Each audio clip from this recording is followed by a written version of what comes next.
What's up, everybody? We got a great show for you tonight. We've got rumors of a Star Wars Rebels sequel. We got some Mandalorian Season 2 updates. And, of course, we got Should Ahsoka Have Her Own spin-off show? In our Duel of the Fates segment tonight, we've got Would You Rather Be a Mandalorian or a Knight of Ren? And, of course, Dave Filoni talks about the future of Star Wars. And it all starts right now. You're listening to Head to Head, a Star Wars podcast. Two fans, two generations, all things Star Wars begins now. All right, well, hello, everybody. I'm Eric Vansel, and as you can plainly see, I'm by myself tonight. Unfortunately, Daryl had a family emergency that he had to attend to, so we didn't really want to cancel the show, so the show must go on. So it goes on with just me. So it's going to be really interesting. So I'm going to be really reliant on you guys' chats tonight, because I could just go on and on and on my own, but hey, what fun would that be, right? So feel free to, start chatting away in the chat section, and we'll talk about pretty much anything Star Wars. But the first thing I wanted to talk about that I want to bring to you guys' attention is the fact that Amazon looks like they might actually be buying AMC theaters. Now, I don't know about you guys. I know everybody's got their own favorite theater chain or whatever, but for a long time, mine has been AMC. And there's a number of reasons for that. I mean, there's a lot of really great theaters around here, at least in Michigan. But, for the most part, I've just always found that AMC just seems to be consistently the best. Now, of course, that varies from theater to theater, obviously. But as a chain, I always thought that they had, the best screens, the best sound, the best everything. In fact, they were one of the first ones, at least in Michigan, to have IMAX. So when I found out that Amazon was actually buying them up, I got excited. I mean, I don't know how you guys feel about it, but I actually think it's a good thing. And I've long thought that Amazon should get into the movie theater game. Because if you think about it, they make original movies. One of them, I think, was it Lost City of Z? I think they actually did that movie. And I remember it was out in the theaters for a while, and I watched it. I thought it was great. In fact, I actually forgot that it was an Amazon movie. To me, it just seemed like it was a regular movie. So I would personally really like to see Amazon buy AMC theaters, but, I know there's a lot of people who are opposed to it. You Imagine. So Dave Cossey, one of my good friends, and I hope at some point he can actually come onto the show, he says not to be contrary, but he likes Imagine. You know what? The Imagine theaters are actually really cool, too, I have to say. I almost forgot about them, because basically around here you've got Imagine, you've got AMC, you've got MJR. And I go to MJR the most, obviously, because they're closer. There seems to be more of them around. I mean, there's a lot of AMCs around here, too, but at least where I live, a lot of times it just works out better to go to MJR. Even though I am part of the whole A-list program at AMC. And if you guys don't know what that is, that's this really cool thing where you pay like $20 a month and, you could see up to 3 movies a week. And it doesn't matter. They could be IMAX, Dolby Digital, normal movies or whatever. You get discounts on concessions and all that. And, I mean, it's really cool.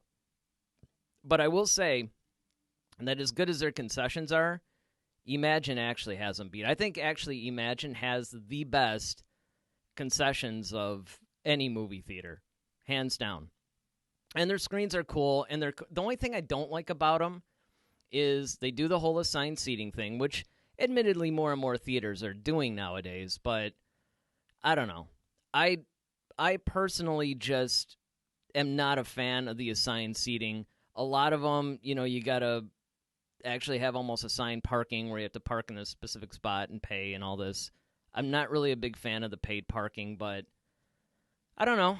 What do you guys think? Do you think that this whole Amazon thing is a good move? Do you think that it's a bad thing for a lot of these bigger corporations, particularly Amazon, to get involved in this? Because a lot of people don't like it because of the whole almost Disney-like thing, right? Where seems like they're buying up more and more smaller theater chains or movie companies or whatever, and it's almost like you lose that individuality. But, let me know. But other than that, I think it is time for us to move to the Cantina. So let's go.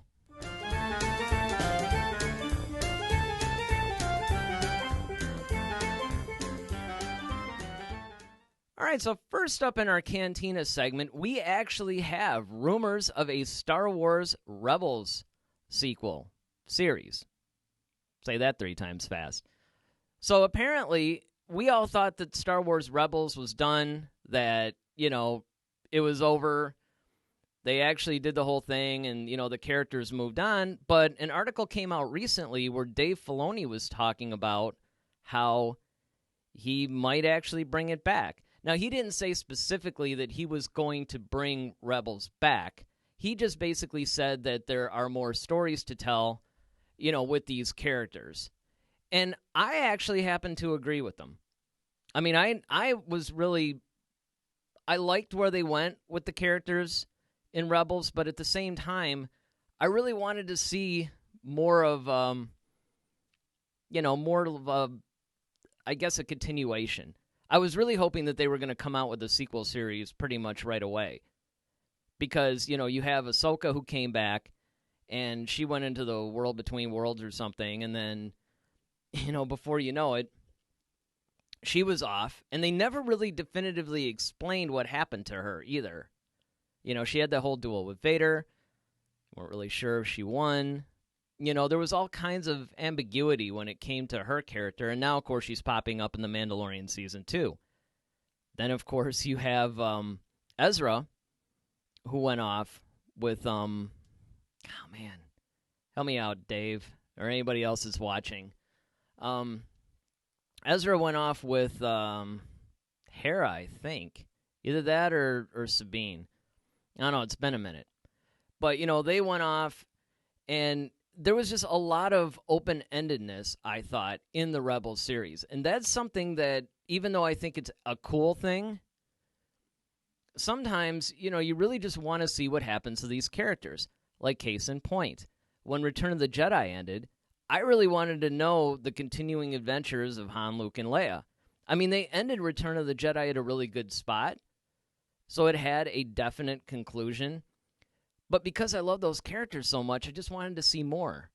I wanted more stories. So consequently, when Timothy Zahn came out with his novel in 1991, Heir to the Empire, which of course kicked off the entire Star Wars book craze to where we got the continuing adventures, I thought that was really cool. I thought that finally we get in novel form. I would have preferred to have seen an animated series or even a movie, but hey, I'll take what I could get, right? And that's kind of how I feel about Rebels. Okay, so Dave says, sorry I haven't watched Rebels. Shame on me. Yeah, let me tell you guys something, right out the bat. Rebels is, I would consider, almost mandatory viewing if you're a really big fan of Star Wars. I say that about Rebels, and I say that about Clone Wars. And the reason why I say that is because even though you technically can enjoy the movies, and you're okay, and you pretty much know what's going on, there's so much that goes on in Clone Wars and Rebels. So much canon, so much enrichment of the stories, and that I think it's just a fantastic series, both of them actually, and it provides so much. I hate to overuse a word, but enrichment into the story. So I think that now, especially that it's on Disney Plus, and Dave says, yeah, he's working his way through Clone Wars right now since it's on Disney Plus. Yeah, and this is a perfect opportunity for you guys to do that. Subscribe to Disney Plus, first of all, because honestly, if you're a Star Wars fan or a Marvel fan or anything like that, that's a no-brainer. Because honestly, Disney Plus is cheap enough. It's only like $7 a month or something. And you can even bundle it with ESPN and Hulu if you want. And I think that's like $13 or something. And it's a great deal. And you can catch up on all this stuff. Like right now, they got this really cool documentary on the making of The Mandalorian. And it's this whole docuseries where they're releasing an episode a week. Now, I'm a little bit behind on that. Although tonight's feature topic actually comes from the second episode. so I'm aware of it, and I can talk intelligently about it. But it's basically one of those things where I think that the Clone Wars and Rebels specifically really ties a lot of things together. And there's a lot of questions that people have about the movies, or criticisms that people have about the movies, that are actually, in part at least, answered in those two series. So, Dave says that he's a huge EU fan when it comes to the novels. Now, I gotta ask, though, Dave, when you say that you're a huge EU fan, are you talking about the old Legends EU? Are you talking about the new canon? Or are you talking about both? Because anybody that watches the show knows that I am an absolute huge fan of the Legends series EU, right? Like, I love the whole Legends series EU. I thought that was really cool.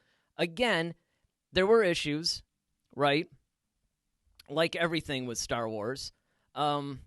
There's good and then there's bad in the old EU. I mean, let's face it, there were some things that got a little bit silly. But overall, I think that the old EU had enough good in it, and it actually furthered in an intelligent way a lot of the stories that set up a really cool arc. And in fact, a lot of us were really hoping that when Lucasfilm and Disney announced, oh yeah, we're going to make 7, 8, and 9, we were all hoping they would just adopt the Timothy Zahn trilogy. Because, let's face it, those were actually really good stories. Now, we could debate on here whether or not they were better stories than the sequel trilogy, and everybody knows how I feel about the sequel trilogy. Okay, everybody knows that while I like it overall, I think it suffered immensely from a lack of planning. And unfortunately, they're fixing that now a little bit, but it was episode 7, 8, and 9. I mean, this is the thing that we've been waiting, something like 30 years for. And they kind of messed it up. Okay, so Dave says that Legends was what he liked. Now, have you read anything, Dave, in the new canon? Because I have to say that as much of a fan of the Legends as I am, I'm a huge fan of the new canon. There are some great, great books in the new canon. For instance, Lost Stars. Lost Stars is phenomenal. Basically, if you're unfamiliar with it, what it is it's a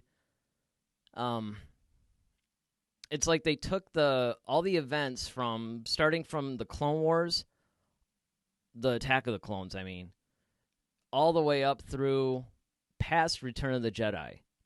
But it's through the eyes of these two teenagers that grew up, and both of them ended up serving the Empire. And then halfway through, the guy ended up realizing that, you know what, the Empire, there's something up with them.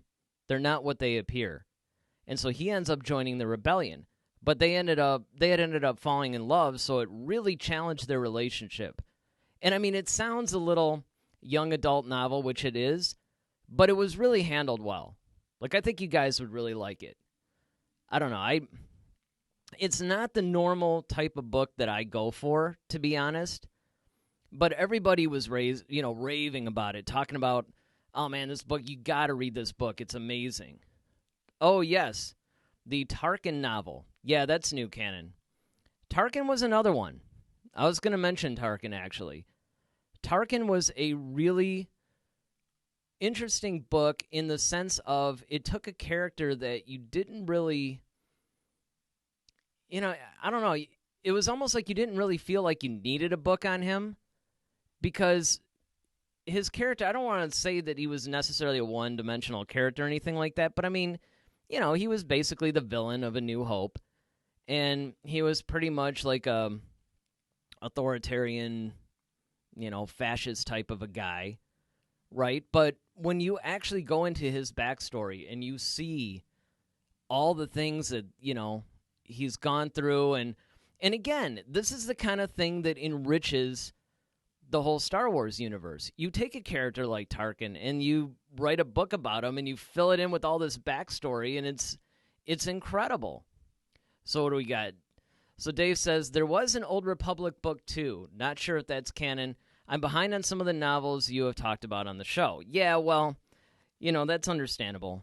For a while, I was a little bit behind, and I went right after The Force Awakens came out. I went on just this whole blitz of reading all these novels, and that's because I used to watch Collider Jedi Council when it was on, and there was a period of time where those guys were just talking about all these books that came out, and it was really interesting because, the way that they would talk about these books made me really want to read them. Like even Lost Stars, like I said, that's kind of like a young adult novel type of thing, and it's not something that would normally appeal to me. But I got to tell you, they were right. And it was written by Claudia Gray. And Claudia Gray actually has written some of my favorite novels in the new canon. She's also part of the team that's bringing us the upcoming High Republic era novels. Now, I don't know whether that's going to turn into a TV show or a movie or anything like that. But I will say that the novels sound really promising. And what they're doing is they're doing exactly what they should have done with the sequel trilogy. They all got in a room. They planned it out. They came up with basically like a beginning, middle, and end. They fleshed out the story, and then they figured out what parts everybody was going to write.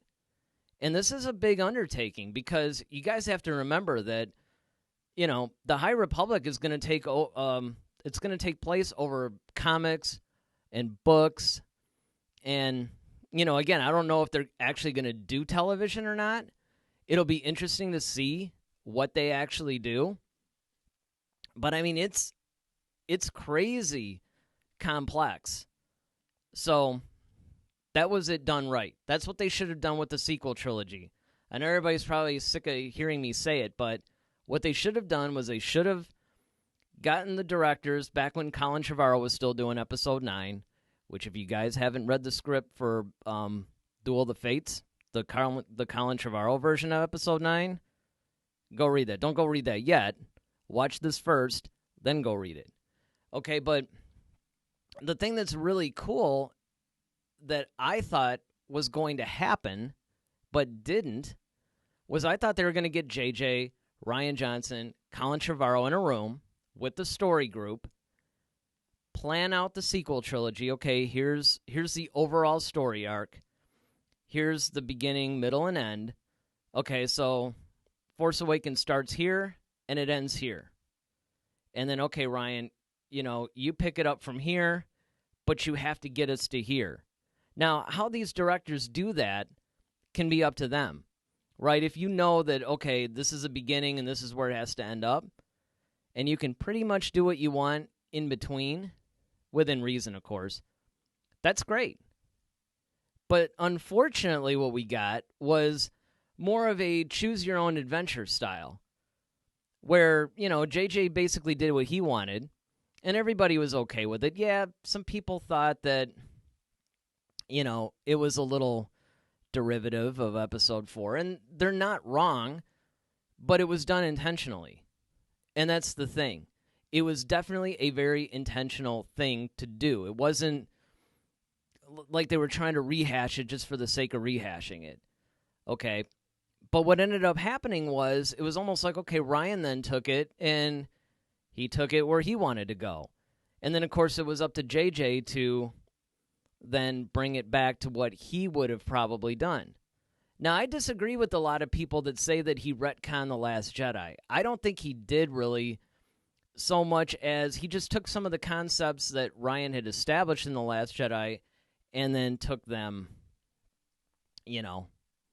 to another place. And so Dave basically says, yeah, agreed, planning the story arc was missed with the sequel trilogy, and that's really what it comes down to. It was really the planning of it, because if you take them as individual movies, yes, there are some issues with each one of them, to be honest. But overall, I thought each movie by itself was okay. It was good. I wasn't overly enthused with some of the choices that Rian Johnson had made with The Last Jedi, but I do think it's unfairly criticized. The bottom line is people wanted, Luke to ignite the green and, be the hero and all that. And honestly, I thought that Ryan took that in a more realistic direction. But again, That's up for debate. I mean, if you guys are really, if there's some of you out there that really hated it or really thought that, it had potential, but it was, the opportunity was missed, I can understand that. I'm not like a lot of these fans where, you got fans that love it or hate it, and they basically defend their points to the death almost. I can understand. Like, I get it. If you don't like it, I may have liked it, but I understand. I remember when Daryl and I actually saw it, we came out of the theater, and we didn't say a word. We totally walked to the car. We didn't say the word. Hey, White Elephant's back. Hello there. He gives me a whole Obi-Wan greeting. Well, hey, man, if you guys tuned in late, Daryl unfortunately had a family emergency, so he couldn't be in the studio today. He couldn't even Skype in, so it's just me. So I'm going to be relying on you guys' chats tonight. So, keep talking. We'll keep the conversation going. We got all kinds of things we can do. Hey, Darren, my good friend Darren, the lack of planning really kills the sequels for me. Very sloppy story. Yeah, that's basically what it is. And I can understand that. Now, again, for me, the individual movies were enjoyable. To varying degrees, of course, but they were enjoyable. But I have to say that as a Star Wars fan, as like a canon junkie, I do agree, because it's the potential. It's what it could have been. What it could have been. And that's the problem. It's like, as a Star Wars fan, I think that we have higher expectations for these films because we're fans of the franchise. So a casual fan can come in and just say, you know what? I mean, it was cool, or I had fun, or whatever. But as an actual fan of the franchise like us, our expectations are higher. And for instance, I think that they could have taken Luke's story arc and still had him be disappointed with the Jedi, disenfranchised, all that. But they could have handled it a little bit differently. They could have tightened up the story. I don't think that the Canto Bight thing was necessary at all. I wasn't a big fan of that. But even if you want to put that in there, they could have handled that a lot better. So, again, I'm hoping that these rumors of this Rebels series sequel, man, I don't know why I can't say that. I have such a hard time saying that. But I really hope that that's true, because we do know that Dave Filoni is working on something. He's working on some new animated series. Yes, he's doing The Mandalorian, but he's also working on some animated series. Now, do I think it's going to be Rebels Part 2? No, I don't think it's going to be Rebels Part 2. But what I do think is going to happen is that you're going to see basically something that occurs after Return of the Jedi. That's my first prediction. My second prediction is I think you're going to see some of the characters from Rebels pop in, and I think we're going to continue our story arcs. Okay, so, White Elephant. I thought the sequels were just fine. I think the worst thing about the sequels was in The Last Jedi, Luke wasn't perfect. Yeah, and that's it. And again, I enjoyed them. And, he said, I guess I'm just a casual fan. Well, maybe. I know a lot of hardcore Star Wars fans that love The Last Jedi. That are really big fans of The Last Jedi. I mean, it's actually, there's some that count that as their second or third favorite movie, behind only A New Hope and Empire Strikes Back. Or for some, it's behind Empire Strikes Back and Return of the Jedi. I mean, let's face it, most of us agree that the Empire Strikes Back was the best Star Wars film. It'd be interesting to start somewhat of a debate if there's anybody out there that doesn't feel that way. But for the most part, just about every fan feels that Empire was the best. In fact, a lot of people even go on to say that Empire Strikes Back is one of, if not the best, movie sequels, not just in Star Wars. So White Elephant says, I think we need an Ahsoka movie and end her story. Her story has been going on too long. Well, that's actually kind of interesting, because she's going to be popping up in The Mandalorian Season 2. And I almost wonder are they going to do that? But sit tight, because we are going to be talking about that a little bit later in the show. In fact, let's get to it right now. Let's go into some Mandalorian Season 2 updates. So, following that thought, yeah, Ahsoka's going to be in there. It's going to be interesting to see, are they going to tie up her story? I mean, first of all, I have no idea what role she's going to be playing in this. I don't know about you guys, but I was totally shocked when I found out that Ahsoka was even in The Mandalorian Season 2. Like, I couldn't believe it. I mean, it was something that I wanted, and I had actually said, anybody that was listening, back when we were only doing audio podcasts, and even some of the early days of our videos on YouTube, I had long said that, you know what, if they're going to do a live-action Ahsoka, and if they're going to not cast Ashley Eckstein, who does the voice, in the role, Rosario Dawson has to be the choice. And sure enough, she was cast. And so White Elephant says, I'm fine with her being in Season 2. Yeah, I mean, I'm fine with it. I was just kind of surprised by it. I don't know why. It just seems like it's a weird time to pick it up. But, I mean, I guess, what else are you going to do, right? I mean, you could make movies or something where you're hitting in between A New Hope and Empire and Return of the Jedi, which a lot of the comic books are doing. But, I mean, we'll see. He says, I was kind of disappointed. I would rather have Luke Skywalker. Yeah, I think that with the main characters, though, you have to be a little bit careful. Because you have to remember that The Mandalorian is basically the star. And here's the thing. I really like what they're doing with The Mandalorian, because they're bringing in some familiar characters, or in the case of something like IG-88, they're bringing in familiar-ish characters, because remember, this is IG-11, not IG-88, but he kind of looks like IG-88, and I mean, let's face it, he's pretty much a proxy for IG-88. So it's familiar. And I hear they're going to bring in Bosk, and I hear they're going to, of course we have Ahsoka, and Boba Fett's been cast, and, there's all kinds of things going on. And Patrick McIntosh, I was wondering when you were going to finally come in and see one of these streams, or if you've been watching, when you're going to comment. I love to see Ezra if they don't make him whiny. Yes. Very, very true. The problem that I have with Ezra is he gets to be kind of like almost like a Daniel LaRusso of the Star Wars universe, right? He's kind of got that Karate Kid whininess, or like Luke's early days. Why are we still moving towards it? I mean, again, these were all intentional to make them whiny, and I'm not sure about Ezra. I mean, I'm sure since Filoni studied under Lucas, he probably wanted to do the same thing, but, I mean, it would be nice, and I don't think Ezra's going to be whiny, because if you actually look through the whole Rebels series, he did definitely have an arc. Remember, Ahsoka was kind of silly and whiny. She didn't irritate me as much. I've been watching the Clone Wars series again, and I'm on like season 3 or something, but I remember at first, I really hated Ahsoka.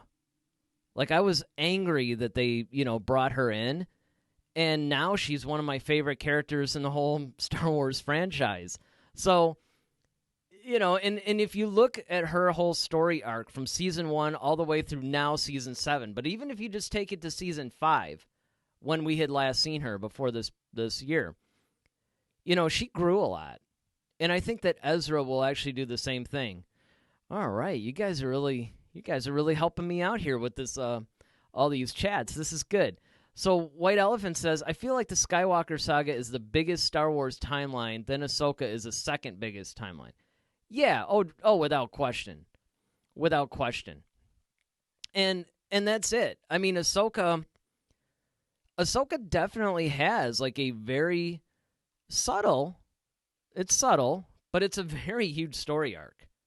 And Ahsoka's actually an interesting character. Now, I don't know about if any of you guys have had a chance to do it, but, if you guys have read any of the novels,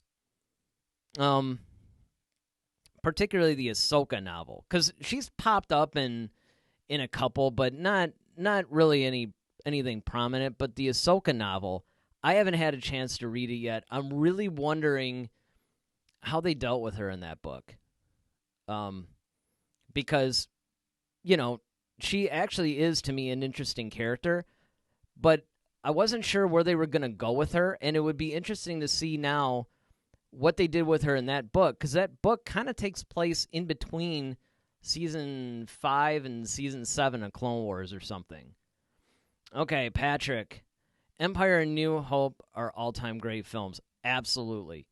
Absolutely. They are the pinnacle, to me, of not only what Star Wars is about, but just of excellent filmmaking. And in fact, when I was a 7-year-old kid seeing A New Hope, which at that time was called Star Wars, right? It wasn't even called A New Hope until they had re-released it in theaters like a year or two later. But it mesmerized me. Not just because of the whole fantasy thing and the world building and all that stuff, but it was just such a great film. It was just an amazing, amazing movie. White Elf says, I liked how Season 1 brought new characters. I want more of that. Absolutely. I'm assuming you're talking about The Mandalorian. That's what I like. I like the expansion of the Star Wars universe, right? Not necessarily let's shoehorn in every character that we love or whatever. And then Patrick says, I'm also curious why they never made Ahsoka meet up with Luke. It would make perfect sense to go full circle. I'm not entirely sure that's not going to happen. I mean, hang with me on this one. I think we might see something. I don't think Luke is going to make an appearance in The Mandalorian. I could be wrong, because, I mean, there's a thing that they might go like 5 seasons or something, and we're only coming up on Season 2. But I think it would make sense for Ahsoka to meet up with Luke. So what else says? I would say Darth Maul has the third biggest timeline. Yeah, and in fact, you can make the argument that Maul is actually the most tragic character in the entire saga. I mean, if you really follow this guy's story, it's so sad, and it's so well done. And I really thought that, for anybody that's seen the last few episodes of the Clone Wars of Season 7, I'm not going to spoil it because Dave is still trying to watch it, but it's so good. It's so good how they tied up some of Maul's storyline, and I really hope that they do a whole Solo-based series. Because one of the things that I was looking for the theoretical Solo 2 was for there to be the Crimson Dawn thing with Darth Maul and Kira. I thought that would have been good. You're good, Patrick. Nilla Tube. Oh, somebody new. Do I work out? In theory. Yes, I do work out. I haven't worked out much lately. I have a production-based job, which actually keeps me in some muscular shape, but I've kind of gotten a little bit out of shape. I gotta, and this virus thing hasn't helped, right? They've closed every gym, and I mean, it's been kind of rough, but, yes, I do try to work out. I mean, I have some muscle, but, I also have some layers of fat underneath a lot of this stuff, too. White Elephant, I like the Revenge of the Sith, unless it's, that's what I'm guessing it is, right? Because it could be the Rise of Skywalker. This is why I hate the fact that they called this movie like that, because I never know when people start throwing acronyms out there, I never know which one that they're talking about. It's like, okay, I'm guessing it's like that. So yes, Revenge of the Sith, Return of the Jedi. I can easily make the argument for why those are two of the greatest movies in the franchise. I'm still partial to Empire Strikes Back. Revenge of the Sith gets unfairly lumped in with the other two prequel movies. I think it's just incredible. And Patrick says yes. But to be honest, all people under 18 are whiny. Well, and that's it. And I think that's what they were trying to do with Ahsoka. Was, let's remember that she was actually a teenager at the time. Ahsoka pretty much was, 17. 16, something like that. So, it makes sense that they made her like that. But what I like about this whole new Star Wars thing that they got going on, particularly with Filoni, is you get these arcs where you see growth. You see growth within the season, but you also see growth beyond the season. And, I mean, I think that that's just, incredible. Yeah, referring to season 1. Yeah. And that's pretty much it. Season 1 of The Mandalorian. Forgive me, these chats are like coming crazy, which I love. Thank you guys for doing this because, without you guys doing this, I mean, I could go through everything that, we've got planned to talk about because, Daryl had to bail, unfortunately, about an hour and a half before we were actually going on. So it wasn't like he called me up last night or anything like that. I mean, it was kind of like, hey, man, I can't make it. So I'm like, oh, man, now I got to go and try to because as you know, we usually do these little picture-in-picture things and, I have the pictures and graphics and I got all this stuff, but I just quickly made some lower thirds and, away I went. So thank you guys for keeping these comments coming. This is actually really cool. What else says, I would love to see Ahsoka and Luke meeting up. That would be amazing. Yeah, it would be totally cool to see that. And I agree. I do agree. I think that I don't think that's shoehorning in. I think that actually makes sense. It would definitely make sense on Ahsoka's journey. Because, Luke, by the time Return of the Jedi hits, he's pretty much a Jedi Master. At the very least, he's a very powerful Jedi Knight. But I think you can actually make the argument that sometime after Return of the Jedi, he becomes a Jedi Master. And he's essentially now looking to rebuild the Order. If Ahsoka's around, it would make sense for her to come out of hiding and to talk to him. Darren, again, I think Mandalorian needs to be wary of A-list characters. Absolutely. Absolutely. This is exactly what I've been saying, is the fact that you can bring in some familiar characters, and that would make sense. Or maybe from familiar places, like in episode 5 of season 1, when they revisited Tatooine, and we went to the Cantina and stuff like that. Okay, these are familiar, but like with Boba Fett, it actually makes sense to me to bring Boba Fett into season 2. Because as you all may or may not know, the Mandalorians hate the Fetts because they aren't true Mandalorians. They don't follow the way, all this other stuff. So it makes sense for there to be some tension in there. I don't want to see Han Solo. I don't want to see Chewbacca. I don't want to see any of these main characters because I think it would take away from the tone of the show. Dave Kazi, thanks for thinking of me. Yeah, well, you know what? We try to be somewhat sensitive about spoilers. I mean, it's kind of tough right now to do that because, you have sometimes people who you don't really know what they've watched. And, a lot of times the real good discussions come in the spoilers. Like, for instance, the hardest review that Daryl and I had to do was when we saw The Rise of Skywalker, and we had to do the non-spoiler review. Now, keep in mind, I've been watching YouTube for a long time, and, I watch a lot of these guys, like your Christian Harloffs, John Campias, Jeremy Johns, all these guys, and they were, they would do these non-spoiler reviews. My hats are off to those guys because it's so hard to do those. Especially after you just see the movie, you're all just kind of geeked up, oh man, I can't wait to share this with everybody. And then you have to try to not give spoilers because, I mean, not everybody's seen stuff. And, some of this stuff is actually a pretty big deal. I mean, there's some things in the Clone Wars that's incredible. And I would just hate to ruin the experience for somebody. I mean, I'm assuming that Maul's kind of back alive, but I'm not going to spoil how he gets there. The Rise of Skywalker. So it wasn't the Revenge of Sith. See, that's what I'm talking about. You stupid little, names now that they did. I mean, as soon as they came out with The Rise of Skywalker and it basically had the same initials as The Revenge of the Sith, I'm like, this is going to cause some issues. But hey, point still stands. I thought The Rise of Skywalker was a lot better than what a lot of people did. You know, I thought it was, yes, I thought the pacing was a little too fast. But I think it's unfair to say that it never slowed down. It slowed down. You know, it had some cool spots. Them finding the dagger so quickly was a little bit... You know what? I'll tell you guys what my biggest complaint about The Rise of Skywalker is.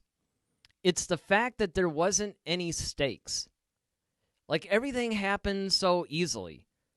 Another problem I had with it is, even through the whole sequel trilogy, the Jedi are kind of like, you know, oh, I thought that Luke Skywalker was a myth, and, you know, what's a Jedi, and all this other stuff. Even though there were, like, you know, 10,000 of them running around, not that terribly long ago. But yet, for some reason, everybody's throwing the word Sith around like it's totally common. Oh, a Sith language. And you're like, well, how on earth have you even heard of the Sith when there's only like 2 of them at any given time? All right, let me see. You guys are like de-aging technology on Luke. Yes, they could do that. They could do that. In fact, they were talking about that. They were talking about using de-aging technology on Mark Hamill because they were going to try to make a movie. Again, this is just talk. Nothing, you know, official came of this. They were going to make a movie that took place something like 6 or 7 years before The Force Awakens. They wanted to show the downfall of Ben Solo and the rise of Kylo Ren, basically. Which, by the way, if you haven't read the Rise of Kylo Ren comic, it's a series. I think they're up to issue 4 or 5 now. It's awesome. It is awesome. And it's got some really cool canon stuff in there. You guys would really like it. Actually, any of the Darth Vader series, I wasn't really a big comic guy for a while because I didn't really want to, you know, order comics every week. And, you know, I didn't want to do the whole digital thing with comics, even though I was digital on everything else. But I love it now. I get the digital comics. I got The Rise of Skywalker, The Rise of Kylo Ren, the latest Darth Vader. I mean, oh man, so good. So White Elephants, ranking all the Star Wars movies from worst to best. Ooh, we actually did a show on this. It might be, now that we're doing live streaming every week, it might be fun to do a whole show on ranking the Star Wars films and just everybody have a discussion about, you know, why and all this other stuff. So let's see what you got. 2, Attack of the Clones. I agree. Attack of the Clones is actually my least favorite. Interestingly, a lot of people put The Phantom Menace. But I think that Attack of the Clones, even though there's a lot of cool things in it, don't get me wrong, I did enjoy the movie, I would say it's the worst. Okay, then followed by 1, agreed. 3, I can hang with that. 7, 4, 8, Rogue One, 5, Solo, 9, and 6. That's actually a really interesting ranking. You put Solo at number 3. Now, I'll tell you, I love Solo. I really did. It's another movie that I thought was unfairly criticized. It was fun. It felt like Star Wars. It had a lot of cool moments in it. I still think that there's a lot of really great things in Solo, and it was unfairly overlooked because, in part, The Last Jedi Fallout. Then it only came out like 5 months after The Last Jedi. And then on top of that, and this is where I don't understand it, the marketing. Like, you didn't even see the first trailer until like 2 weeks before the movie was released. So, you know, that was crazy. White Elephant. Everyone I have talked to has said they want a Solo sequel. It's too bad it flunked at the box office. Yes, what a great segue that was. Yes, I would kill for a Solo sequel because I think the Solo sequel is where you could actually really have a great film. You set up the whole like mall thing at the end with Kira with Crimson Dawn. You had this really cool dynamic between Lando and Han, which actually mirrors the Billy D. Williams Harrison Ford version. I mean, there's so many cool things that you can do. So I absolutely agree. But here's the thing. I'm really hoping that maybe we get a Disney Plus series out of it. Maybe they don't do another movie. I don't think they're going to do another movie. There's a possibility that one or two things will happen. Either it'll be a Disney Plus series, or what they could do is incorporate those characters into other stuff, right? Like maybe they could almost do like a bounty hunter kind of thing and then incorporate into that. And then my mom wrote in. Yes, my mom listens to this podcast. It's great. I loved Empire. Great story, great movie. Yeah, definitely. Definitely. I mean, I think a lot of people agree that Empire Strikes Back, is definitely one of the best. And what else? And I remember coming out of The Rise of Skywalker and thinking, holy smoke, I'll never see another movie like that in my lifetime. Endgame didn't have the same emotion. Yeah, I mean, and this is why I think that it was unfairly criticized. Again, people made some fair points. I'm not saying they didn't. I mean, I'll be the first person. I can see the good and the bad in movies. Even movies I love, I can, when people are critical of it, I can hang with it, right? But here's the thing. It was a good, fun movie. I mean, it felt like Star Wars, which was sorely needed after The Last Jedi. Sorely needed. And Dave, Force Awakens was more emotional for me. Yeah, you know what? It goes back and forth for me personally. Because on one hand, I really like a lot of the emotions that you felt in Rey and Poe and even Leia and Kylo. I thought, I didn't want Kylo to be redeemed. I was one of those guys. Screaming like, oh, if they redeem Kylo, I'm going to kill them. It's going to be a repeat of Vader. But you know what? It wasn't. And I found myself really liking good Kylo, i.e. Ben Solo. And I love the way that Adam Driver played the whole thing. Flip side of that, though, to Dave's point, is that The Force Awakens, you had dealing with loss. You had Han Solo coming back, and he's having to face his failures as a father. He's having to face his failures as a husband. You had Rey, who was having this awakening. She didn't really understand. She didn't understand her powers. Kylo was unhinged. I thought that was a brilliant move to where you actually have like a completely loose cannon, unhinged, unglued Sith Lord type guy. That's something we hadn't seen before. Usually they're very controlled, very angry, but very controlled. And I thought that was just, fantastic. So White Elephant. Darth Maul saved the Phantom Menace, in my opinion. Absolutely. But 2 was really good. How Obi-Wan looked like Jesus and Yoda. Yeah, absolutely. You know what? Let's give a shout-out to Mace Windu as well. I thought that Mace Windu was actually one of the highlights of the entire prequel trilogy. I really did. I mean, I really thought that, you had Darth Maul, who was a very interesting villain. Now, he's the first time that we saw a total acrobatic-style Sith Lord. And, I thought that Mace Windu, particularly in Attack of the Clones and Revenge of the Sith, I thought that was really where he came into his own. And to be honest, it was unexpected for me, but the Mace Windu versus Palpatine battle, I thought was so good. So good. And carried a lot of weight and a lot of emotion. And it was so pivotal. To my mom, White Elephant, thanks, man. Yeah.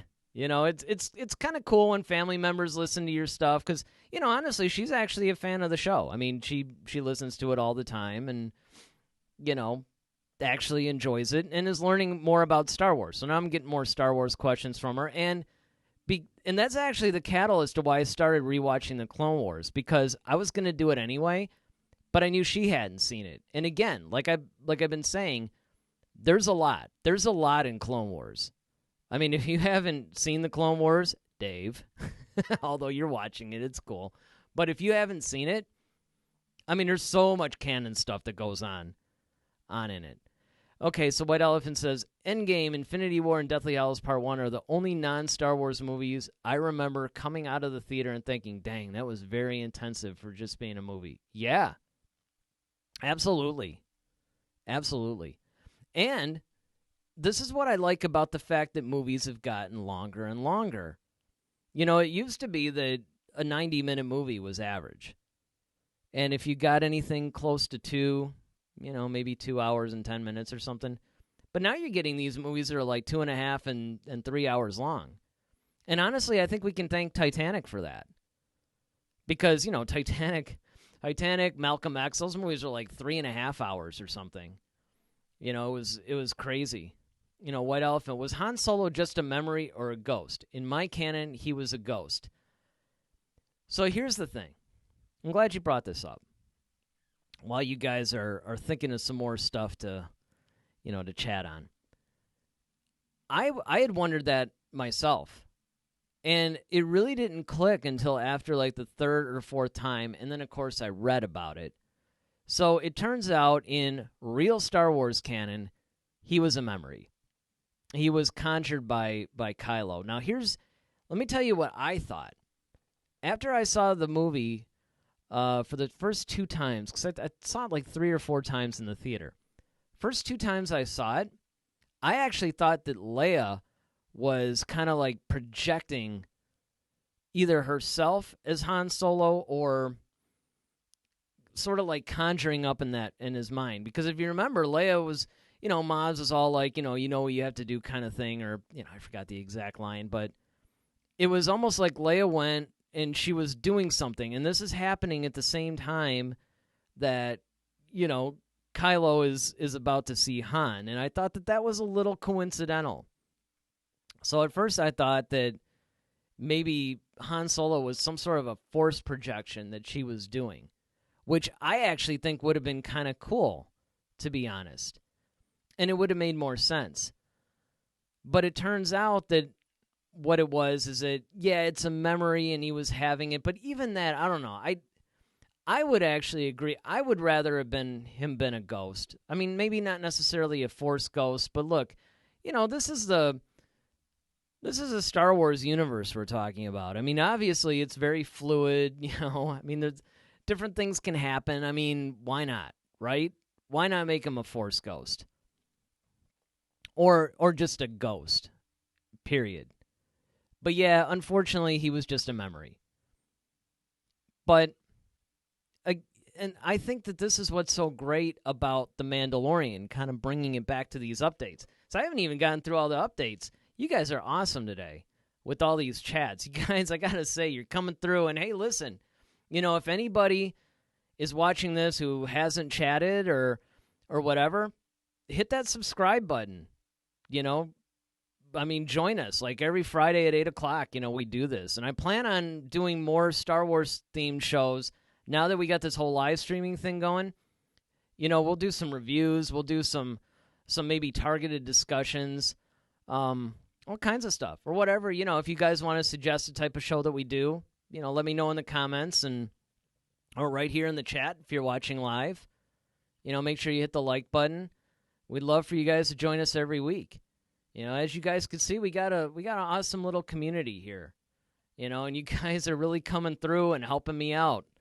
Because I mean, I love to do.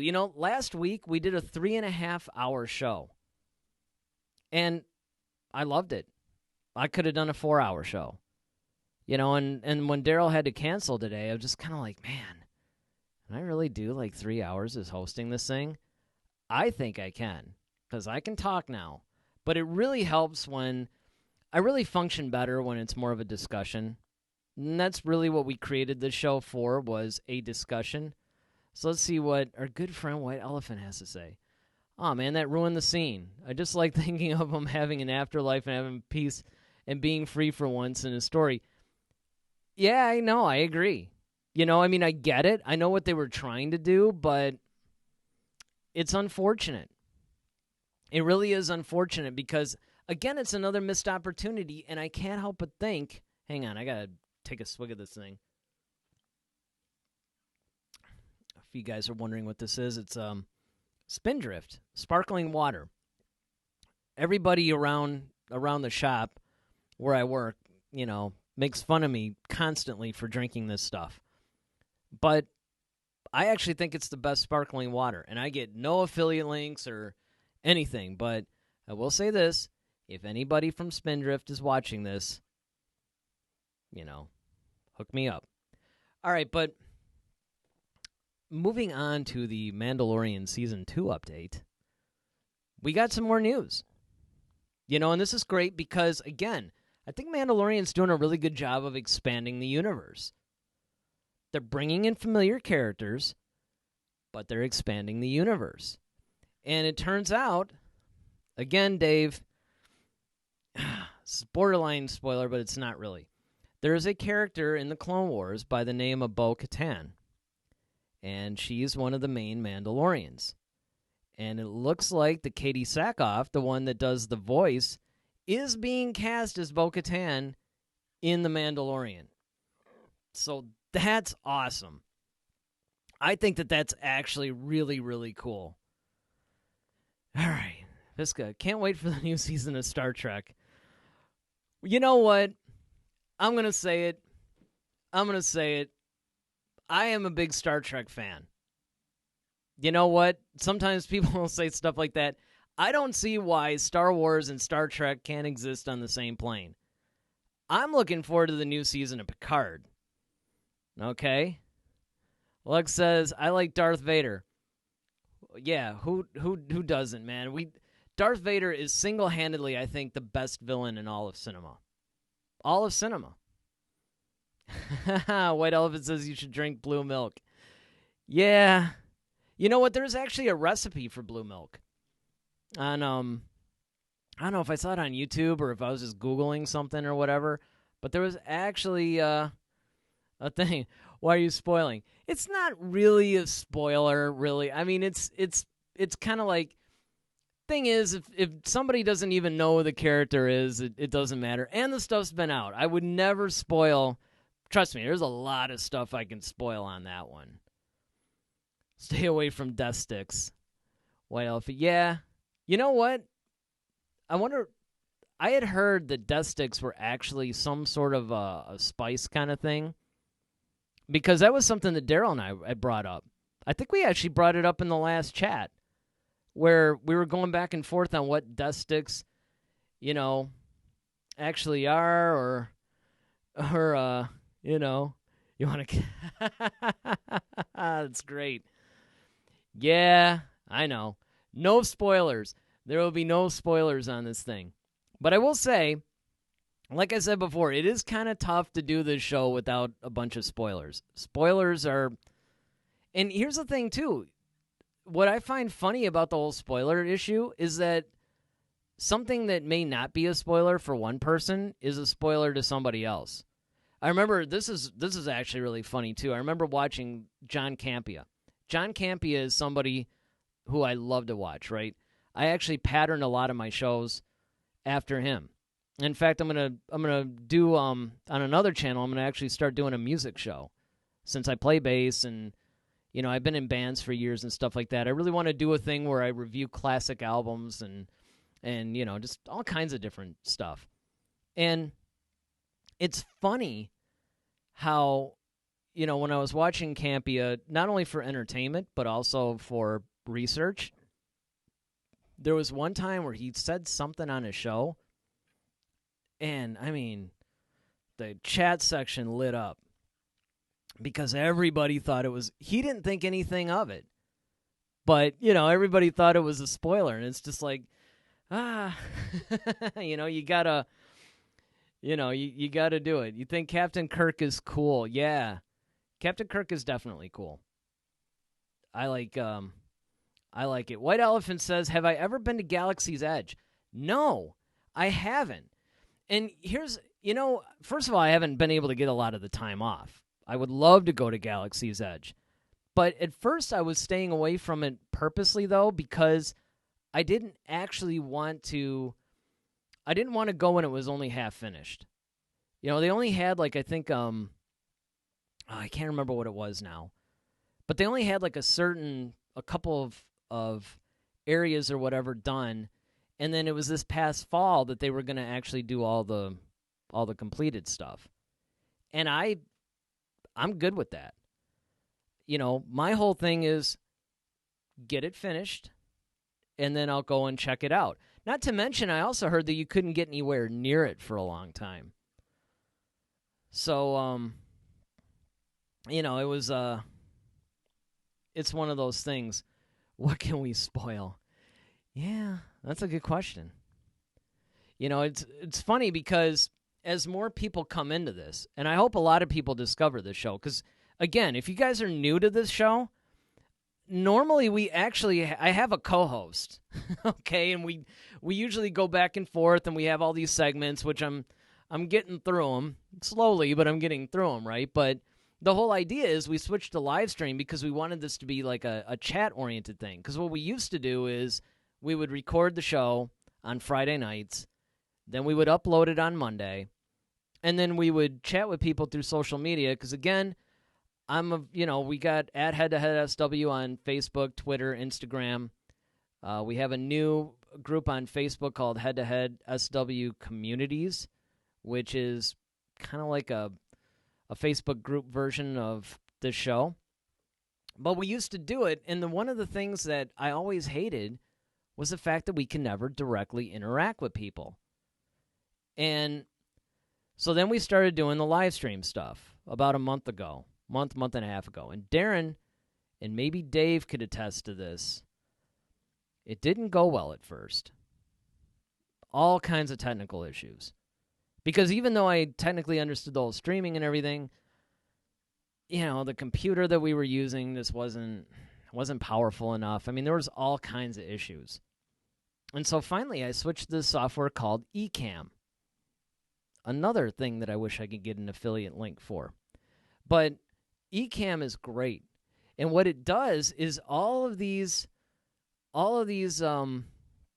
places that we're streaming to Twitch, we're streaming to our YouTube channel, we're streaming to my personal Facebook, because, Restream actually charges an arm and a leg to do to your actual page.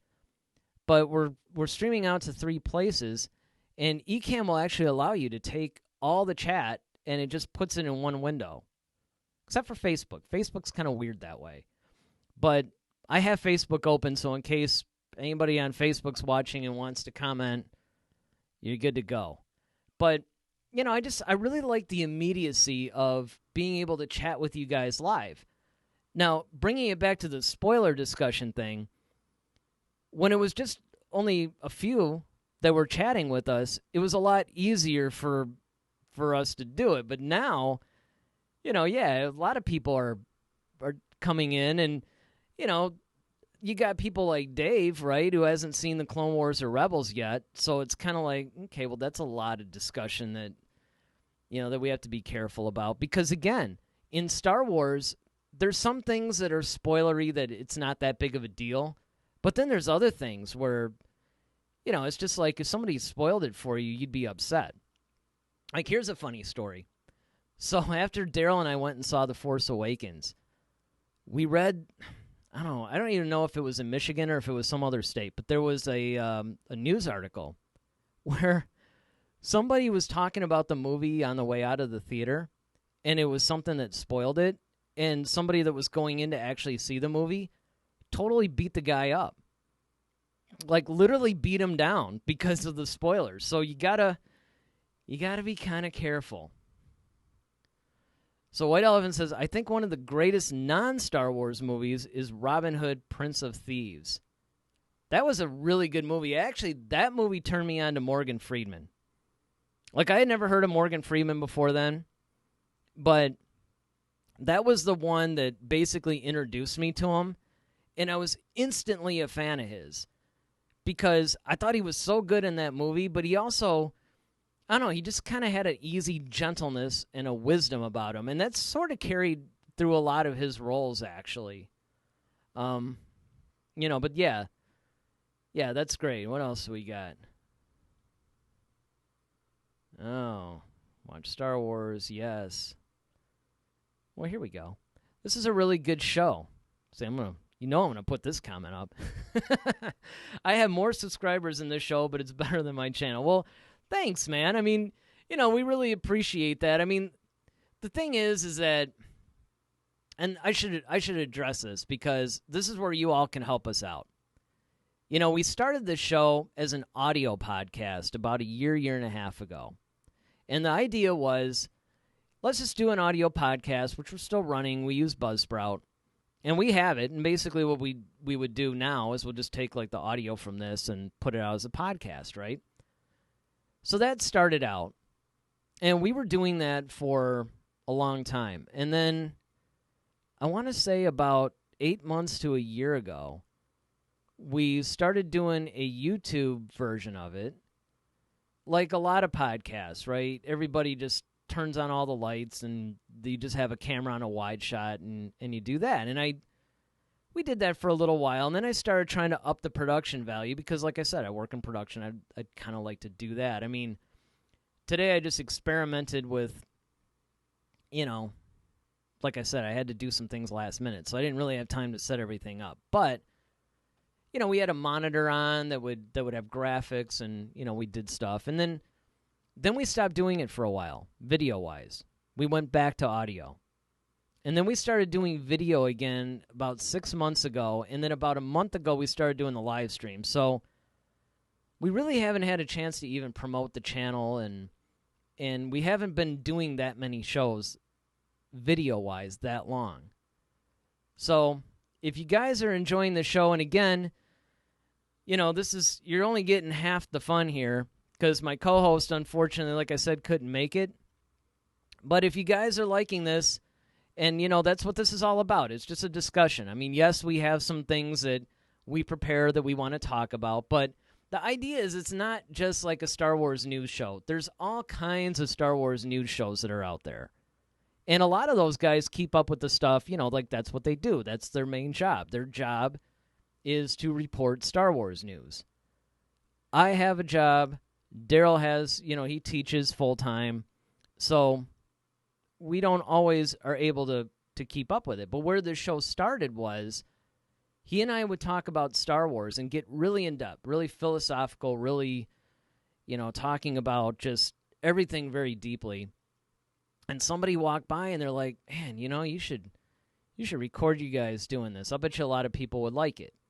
And, we laughed and everything. But then we sort of said, you know what? Yeah, let's do our own Star Wars show. It would be fun. But what we wanted to do is we wanted to be able to actually bring other people into the discussion, like what we're doing with you guys right now. Bring people into the discussion. So yeah, White Elephant, you got 54 subs. Well, I'll subscribe to you, man. I mean, and I'm sure Daryl will too. And yeah, let's help each other out. You guys, you can help us out tremendously by just telling everybody about this. We're trying to add more people. That's why we're also going to Twitch, because Twitch is actually starting to do a lot of non-gamer stuff. They're actually trying to bring in non-gamer podcasts and stuff like that. So I mean, we're just trying to do it all. At one point, Jon Favreau said he might make a Mandalorian movie. I hadn't actually heard that, but it totally makes sense to me. Because if you think about it, I think that's what they're setting up. The things that they're going to do in Season 2, I don't know how many seasons this is going to go.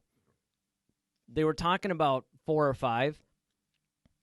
If they do, then I think that what they should do is cap it off with a movie. Now, what I would like to see is for them to do an entire story arc. Like right now, the Mandalorian has to bring the child or the asset, or as we all know him, Baby Yoda, back to wherever, his planet or something.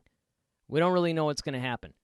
What I think should happen is when they reach the conclusion of that story arc, whether it's at the end of Season 2 or maybe Season 3, they should then make a movie and then maybe do a Season 4 and then restart it. What do you guys think about that one? Do I watch Star Wars Theory? Yes. Star Wars Theory is another one. So I started out watching Jedi, Collider Jedi Council. Well, actually, even before that, like I said, I was a big fan of John Campea. I started watching AMC Movie Talk. And then, of course, he did a Star Wars show. And then when they moved to Collider, he brought the Star Wars show there, and, they did that. And then I was introduced to Christian Harloff and all that. And, yeah, you got Star Wars Theory. You got Mike Zero, who some of his stuff is almost clickbaitish in a way, I think. But he has some very cool things on there. Like the last video I think that he did was something about George Lucas is going to redo the entire trilogy or something crazy.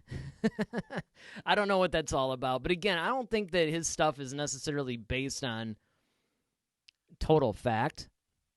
But it is interesting to watch. I watch a lot of the Star Wars shows because they're interesting. And it makes me want to join in the discussion. And that's the whole thing. I love nothing more than to just sit and talk Star Wars with people. That's why I'm in heaven right now. Like, you guys are all chatting, we're talking about all this stuff. I mean, this is great. This is what I like to do. This is what I do. It'd be nice if Daryl were here to enjoy it with me, but you know what? You guys are doing good. And speaking of which, White Elephant wants to know, how'd you meet Daryl? This is an interesting story. Buckle up. So I was teaching at a school district here in Michigan, and Daryl happened to actually be a student in the video production class. And he was one of the ones that I was running the studio operations. So I would teach the technical part, plus I would produce all the programming or whatever. And then there was also the class. And there was a teacher that would, teach the class or whatever. Dave Cossey actually worked with us at that school district for a while. He was a band director. And what ended up happening was Daryl would get sent down to me to help me out because he was somewhat ahead of some of the other kids, and he was more serious about it. So he would come down and help me do a bunch of projects. And for a while, I started him doing audio. He would hold the boom pole or whatever while I was shooting stuff. And I don't remember, one day, I think he was about to walk out or something. I happened to mention something about Star Wars. And he kind of looked back and he was like, "Hey, wait, you like Star Wars?" I'm like, "Oh, yeah, dude. I'm huge into it, right? Movies, the books, like everything." Because, I was the first generation. I mean, I was 7 years old when A New Hope came out. And I remember watching A New Hope, and it was afterwards, my dad took me, and afterwards, I immediately wanted to go to Toys R Us, which he took me, which is odd. Knowing my dad, I'm surprised he actually did that, but he took me, and the first thing I wanted was a Star Wars action figure. Now, was my first figure Han Solo, my favorite character, or Vader, my other favorite character? Nope. My first action figure was C-3PO. Now, part of that was because the figure looked cool because, he was all gold or whatever. But a lot of it was because that's all they had left. You guys have to remember that back then, Star Wars was like a craze phenomenon, almost from the moment it was released. So anyway, Daryl and I just started talking about Star Wars, and we started bonding, and that was actually the basis of our friendship. But then, of course, it moved beyond that, and, Daryl and I are like, he's one of my closest friends in the world. And that's why he and I do this show. So it was really, really cool that, when you meet somebody like that, because usually in the Star Wars community, there's a lot of casual fans who like it. Like, for instance, I got a lot of other friends who they'll go see the movies when they come out. They like them. They can talk about them. But there's only a handful of people that you can really talk Star Wars. And Dave Cossey, who's also chatting with us tonight, he's another one. He hired in at the school. And pretty much, instantly. I don't remember who mentioned Star Wars first, but he was really knowledgeable about it, and he was just as passionate as we are. Now, something that's interesting about Dave, he'll comment a lot on our Facebook group, and he'll ask all these questions where, they're things I never even thought of. Like, they're really deep and thoughtful questions or what, and I'm just like, wow, I don't actually know the answer to this. That's a good point. Like, one of the ones that was sort of different was, what was it? Like, how does a TIE fighter land on the ground? Because usually they're in like some sort of a tube or something that holds them or whatever. And it's like, can the wing actually support it? And then if it is on the ground, how do you get up into it? So, it's just stuff like that. So I feel they need to use Baby Yoda to make Palpatine's clone. Yeah, I think you're right. I think that is where they're going in The Mandalorian. It's got to be... First of all, they did say before The Rise of Skywalker came out that The Mandalorian would somehow tie into The Rise of Skywalker. Now, I ask you, how else could it possibly tie in? Right? That's got to be what it is. It has to have something to do, with that. Yeah, so you know who Mike Zero is, too. Yeah, he's, like I said, I mean, some of the stuff is interesting from almost like an alternate universe point of view, but I don't know. I just don't think that, it's very informative. I don't think people understand how important and sentimental Star Wars is to fans. Yeah, here's the thing. I don't think Kathleen Kennedy understands that. My point is that you have this definitive thing. It's almost like a line in the sand between Lucasfilm and Disney and then the fandom. And even though George Lucas did do things that fans didn't really like, we let that go because Star Wars came from his mind. I mean, at the end of the day, George Lucas could do whatever he wants. It's his creation. Because he understood Star Wars, because he made it. Now, he didn't always do what the fans wanted him to do, but because he's the creator, it's like, what are you going to do? With Disney and Lucasfilm, though, it's almost like they're doing stuff. It's almost like, do you even watch Star Wars? Do you even understand what this is about? And Kathleen Kennedy, don't get me wrong, she's probably one of Hollywood's best producers. She's a legend. And, the shopping list of movies that she's done is great. But the problem is when you're a studio head, you have to approach it differently. Okay, you can't approach it like a producer. A producer wants to empower and give, the director and the crew everything they want. As a studio head, you have to control the ship a little more. I personally think, as we'll see when we get later into the show, I would like to see Dave Filoni take over. He's the one that I think would be the best. So White Elephant also says, I feel like The Mandalorian needs to end as a tragedy, but I will be happy if there is a happy ending. It's funny. I never actually thought about the ending of it. Like what the tonality was or how I wanted it to end or any of that stuff. I agree that I think that there's definite room for it to end in a dark, somewhat tragic way. But if it did have a happy ending, it would be okay. And then, of course, Wyovin does say, Dave Filoni needs to replace Kathleen Kennedy. That's exactly where I was going. That's where I was going.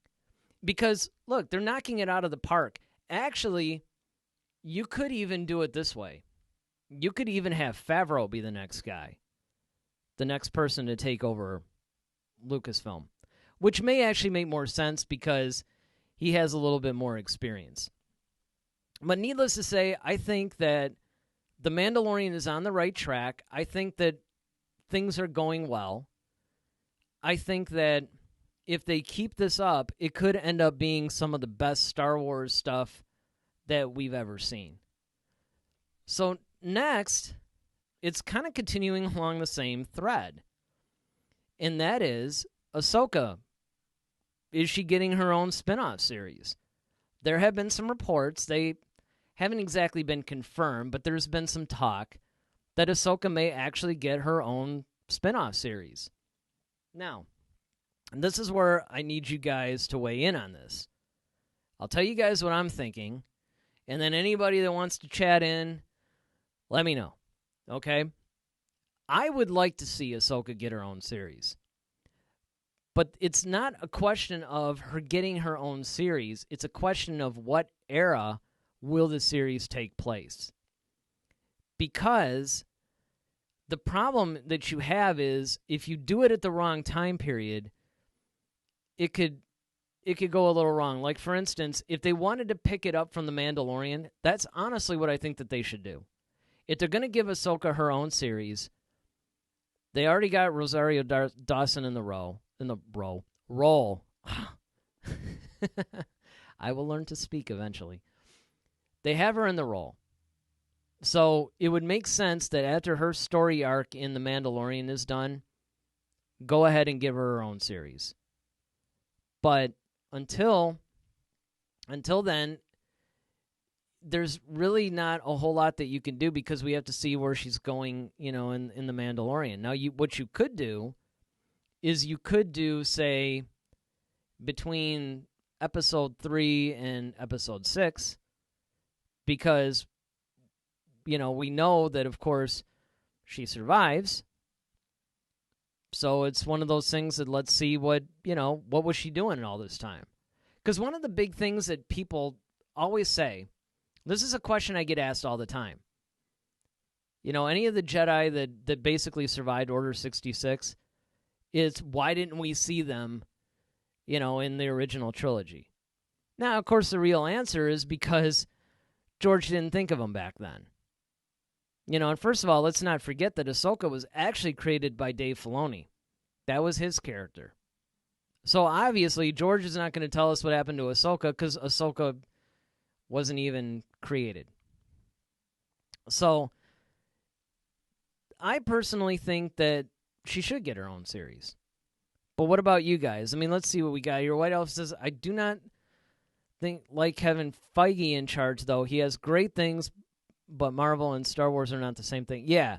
No, and we're on the same page there. And Daryl and I have talked about this a lot.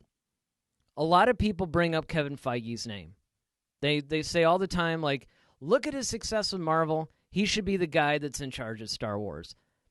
The problem with that thinking, though, is that, like White Elephant says, Marvel and Star Wars are two completely different franchises. Marvel, you got to remember, there's like 50, 60 years or something like that of source material. Okay? So, because there is all this source material there for it, it's a different thing. Star Wars, yes, it technically does have some source material, but it's a different kind of a franchise, and it's a very delicate balance. You really have to understand Star Wars in order to make it or run it. Now, that said, I would love to see a Kevin Feige Star Wars film, but I don't really want to see Kevin Feige running Star Wars. So, Dave, would you rather see a live-action Ahsoka series or animated? See, there he goes, taking it. There you go, Dave. You're taking it to the next level.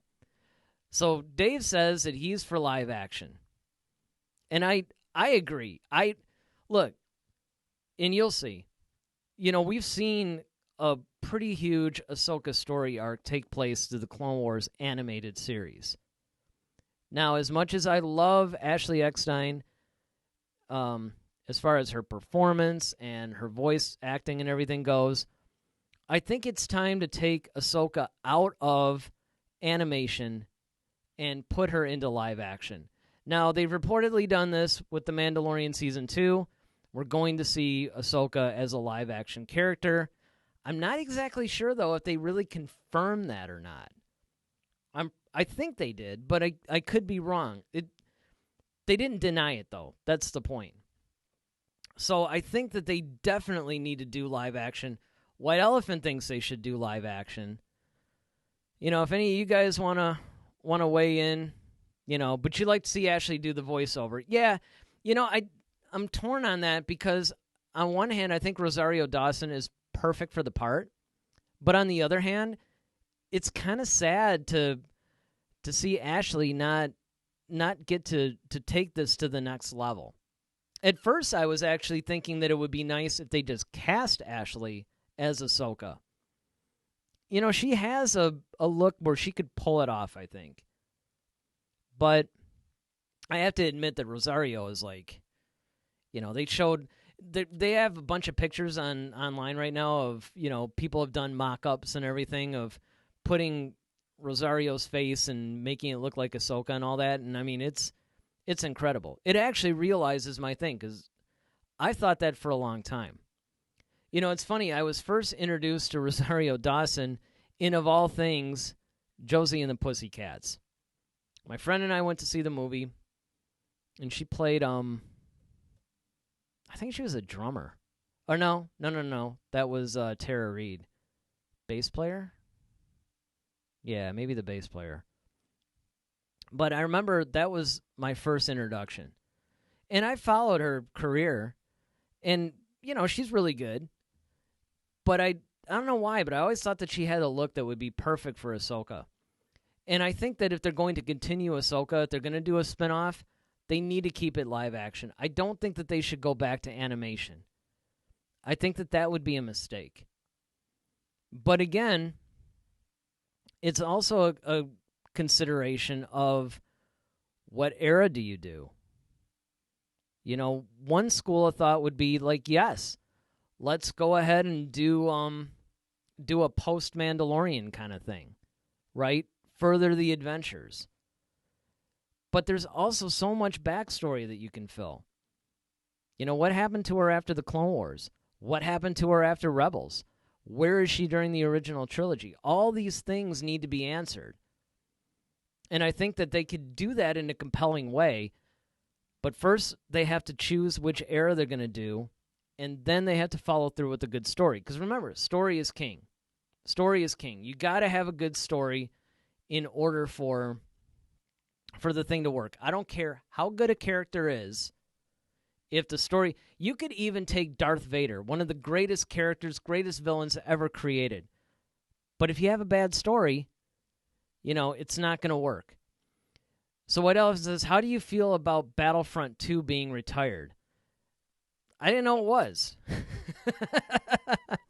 Actually, that's news to me. Usually that's something that Daryl does. Daryl always come up with these things and, in the outlines, and I'm like, oh, I didn't even know this is happening.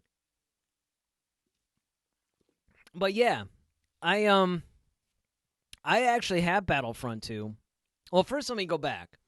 There's the original Battlefront and Battlefront 2, which I absolutely love. Then when they came out with the remake, which I think the first one came out in like 2015 or something, I was completely blown away by the graphics. The graphics were just next level. I mean, they were just so good. But I found the playability to be a little lacking. Then when Battlefront 2 came out, all the things that I found wrong with the original Battlefront, they fixed. And I loved it. And I kept getting all the updates and everything. I admit I haven't played it as much as I would like. But, I mean, honestly, I think it's cool because, look, they've gotten a lot of mileage out of Battlefront 2. So if they're retiring it, that's totally cool. That's totally fine because I think it's time to not do more DLCs or any updates like that. I think it's time to do a Battlefront 3. So he says, also, do you plan to play Fallen Order? I don't play it, but I've heard the gist. Yeah, Darren, actually, who's been commenting tonight, he got Fallen Order. And, of course, we knew about it. Daryl and I covered it in our podcast something like 6 months or something before it was actually on. But I love the story. And it was cool because Darren, I asked him, he and I bowl together sometimes. We're on a league. And pretty much one time, he was giving me the whole story, but he was trying to hold like some of the spoilers. Like he would give me some of the spoilers, but not the really big ones. And I have to say, it was a really cool story.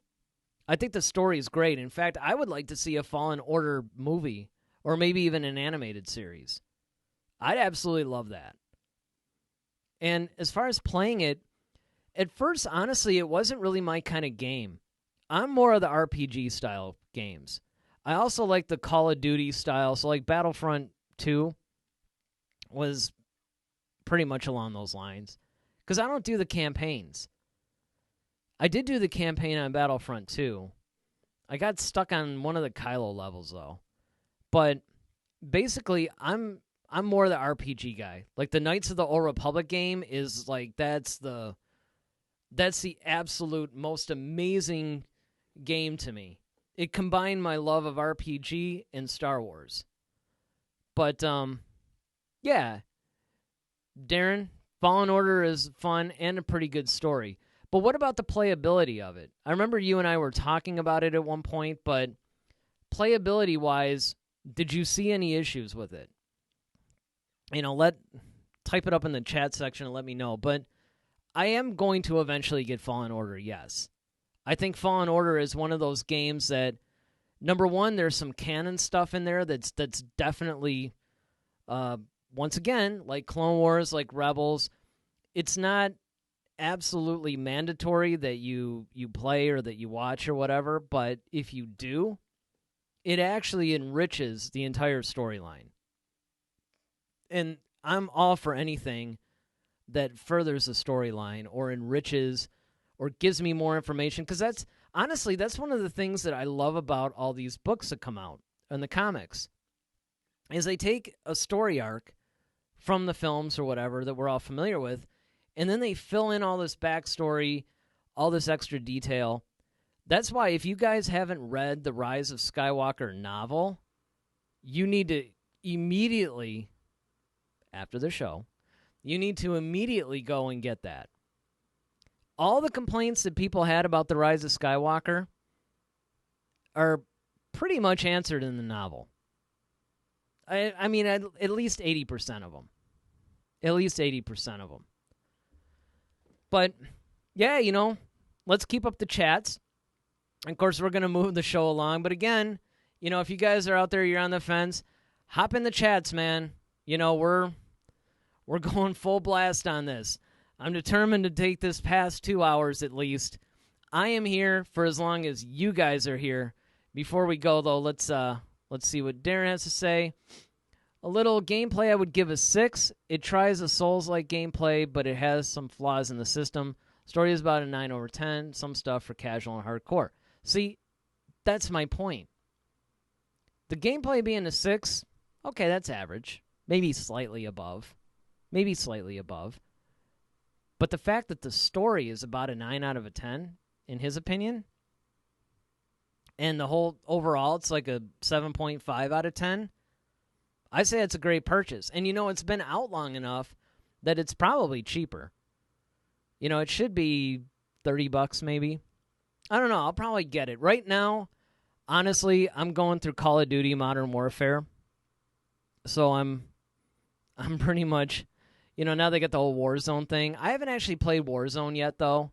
I'm still in the multiplayer thing, and I'm pretty much stuck in Domination. That's the mode that I tend to like to play the most.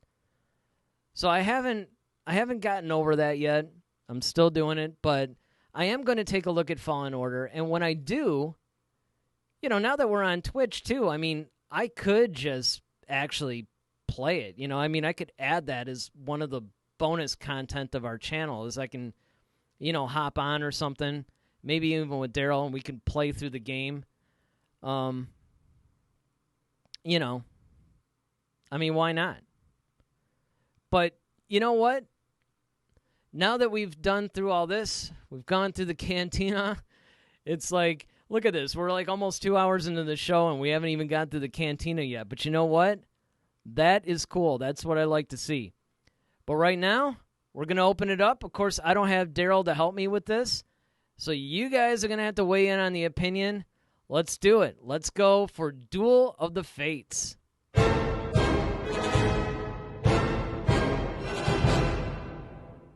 All right. So, even though we still got some comments coming in on Fallen Order, which we're going to talk about, we're just moving on. Like I said, we could talk about anything at any time. That's the beautiful part about this whole chat thing. But while we're dealing with that, let's just decide whether or not you guys would rather be a Mandalorian or a Knight of Ren. That's basically what it comes down to. I would love to know what Daryl was thinking when he actually came up, because he's usually the one that comes up with these outlines. So when I read it, I was interested. I needed clarification because Mandalorians have all kinds of different classifications. Then, of course, you have the Death Watch guys. There's all kinds of different stuff.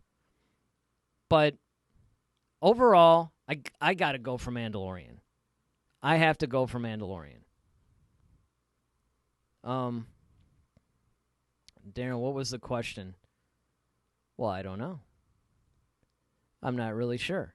But let's put this comment up, though, because I do want to get back to Fallen Order for a second. There's a super easy mode that if you're bad or not really good at action RPG games, that's good to know. Honestly, that's good to know not only because of that. I mean, I'm okay at the games, and, some games I'm better at than others. That's not the problem. The problem that I have is a time. So if the thing is challenging enough and it takes you a lot of time to get through, that's where I basically fall short a lot of times. But let's go to this Duel of the Fates thing. So the question again is Mandalorian or a Knight of Ren? Which would you guys rather be? And again, I'm going to have to go with Mandalorian. And here's why. The Knights of Ren are a little bit one-dimensional. They're powerful. They're good fighters. But they're essentially criminals. Whereas the Mandalorians have a code. They're honorable. They're not really good guys or bad guys. It's funny because my mom had asked me when we were watching the Clone Wars, she's like, well, are the Mandalorians good guys or bad guys? And my answer was, well, really, they're neither. I mean, they're kind of neutral-based characters. Dave Kazi says Mandalorian for sure. Well, why, Dave? You can't just say, don't give me the answer. Give me the why. What about you, Darren? What about you, White Elephant? What about anybody else that's watching this? Weigh in on this. Which would you rather be, a Mandalorian or a Knight of Ren, and why? And for me, I would rather be a Mandalorian simply because I can relate to their code. And honestly, when I'm playing RPG games, going back to that kind of thing for a second, I tend to play as kind of a neutral character. If we were talking about D&D, Dungeons and Dragons, I would probably be maybe chaotic neutral. Because pretty much they're almost like they have their own goals and they'll basically do whatever is necessary to achieve them.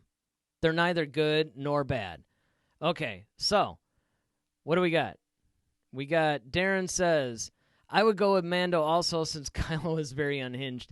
Yeah, which I also thought was kind of interesting that they turned against him at the end. Because what's really cool, if you guys really want to understand more about the Knights of Ren and Kylo's role in the Knights of Ren, definitely get that Rise of Kylo Ren comic series, because it really goes into that.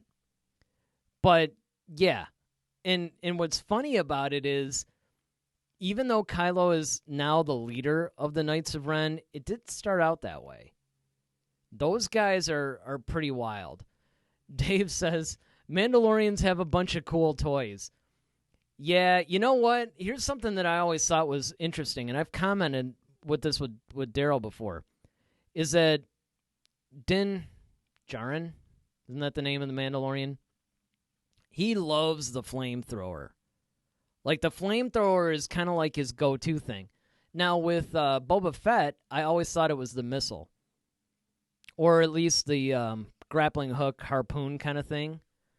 But, yeah, I mean, those guys, again, they're built for warfare. They have the jetpack, they have the flamethrower, they have missiles, they have all kinds of cool stuff. I mean, it's really just interesting to see them fight. White Elephant says, I would rather be a Mandalorian. Knights of Ren are cultists. Also, Mandalorians have better arsenals. They also have strict rules, but they still have a lot of free range. Absolutely. For all those reasons.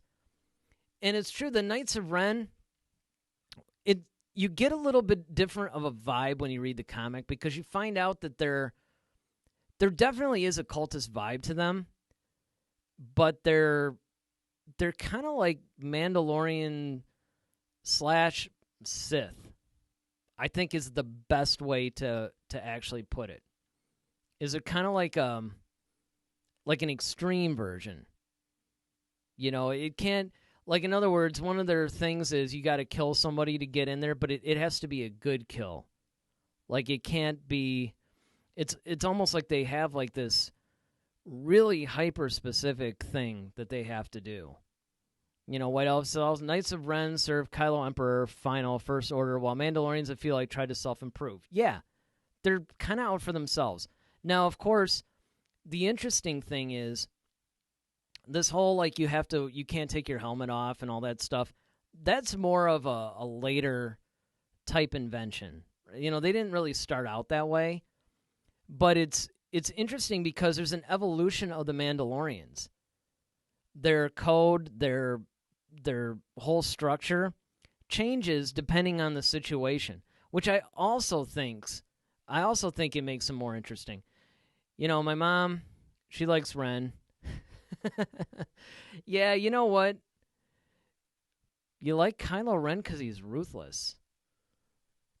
Well, yes, and I agree that Kylo Ren is probably one of the best, if not the best, sequel trilogy character. And I love the way that they handle him. But now we're talking about the Knights of Ren versus the Mandalorians. So, I don't know. I think that the Mandalorians just have a more interesting story as well. Because, again, I hesitate to call the Knights of Ren one-dimensional because, especially, like I said, when you read that Rise of Kylo Ren comic, it puts a little bit of a different spin on the Knights of Ren. It really does. They're not exactly what you think they are based on what you see in the sequel trilogy.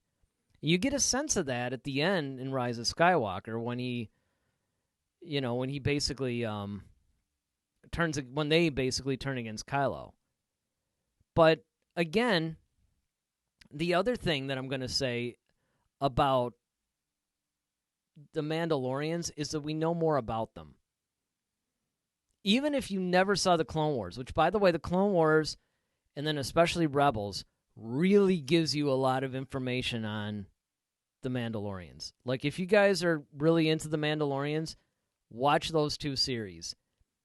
At the end of the Mandalorian series, when Moff Gideon has that black lightsaber swordish looking thing, the dark saber, you actually learn about the dark saber, where it came from, who had it, and all that stuff in the Clone Wars. So it's really cool. But the more that you learn about the Mandalorians, the more that you really want to be like those guys. What elephant is a true Ren means lightsaber? No, actually, I don't remember exactly what the word Ren translated. It wasn't lightsaber, but they had a different leader. Snoke was the one that turned Kylo onto those guys. Snoke basically put in a word to the Knights of Ren because he thought that Kylo could actually learn a bunch of stuff from them or whatever. Again, I don't want to give too much stuff away, but because really, if you guys read it, it's really cool. And right now they're only up to issue 4, so it's really easy to do. What else says also, I love Death Watch. Yeah. And that's another thing, too, is that you have all these different factions within the Mandalorians.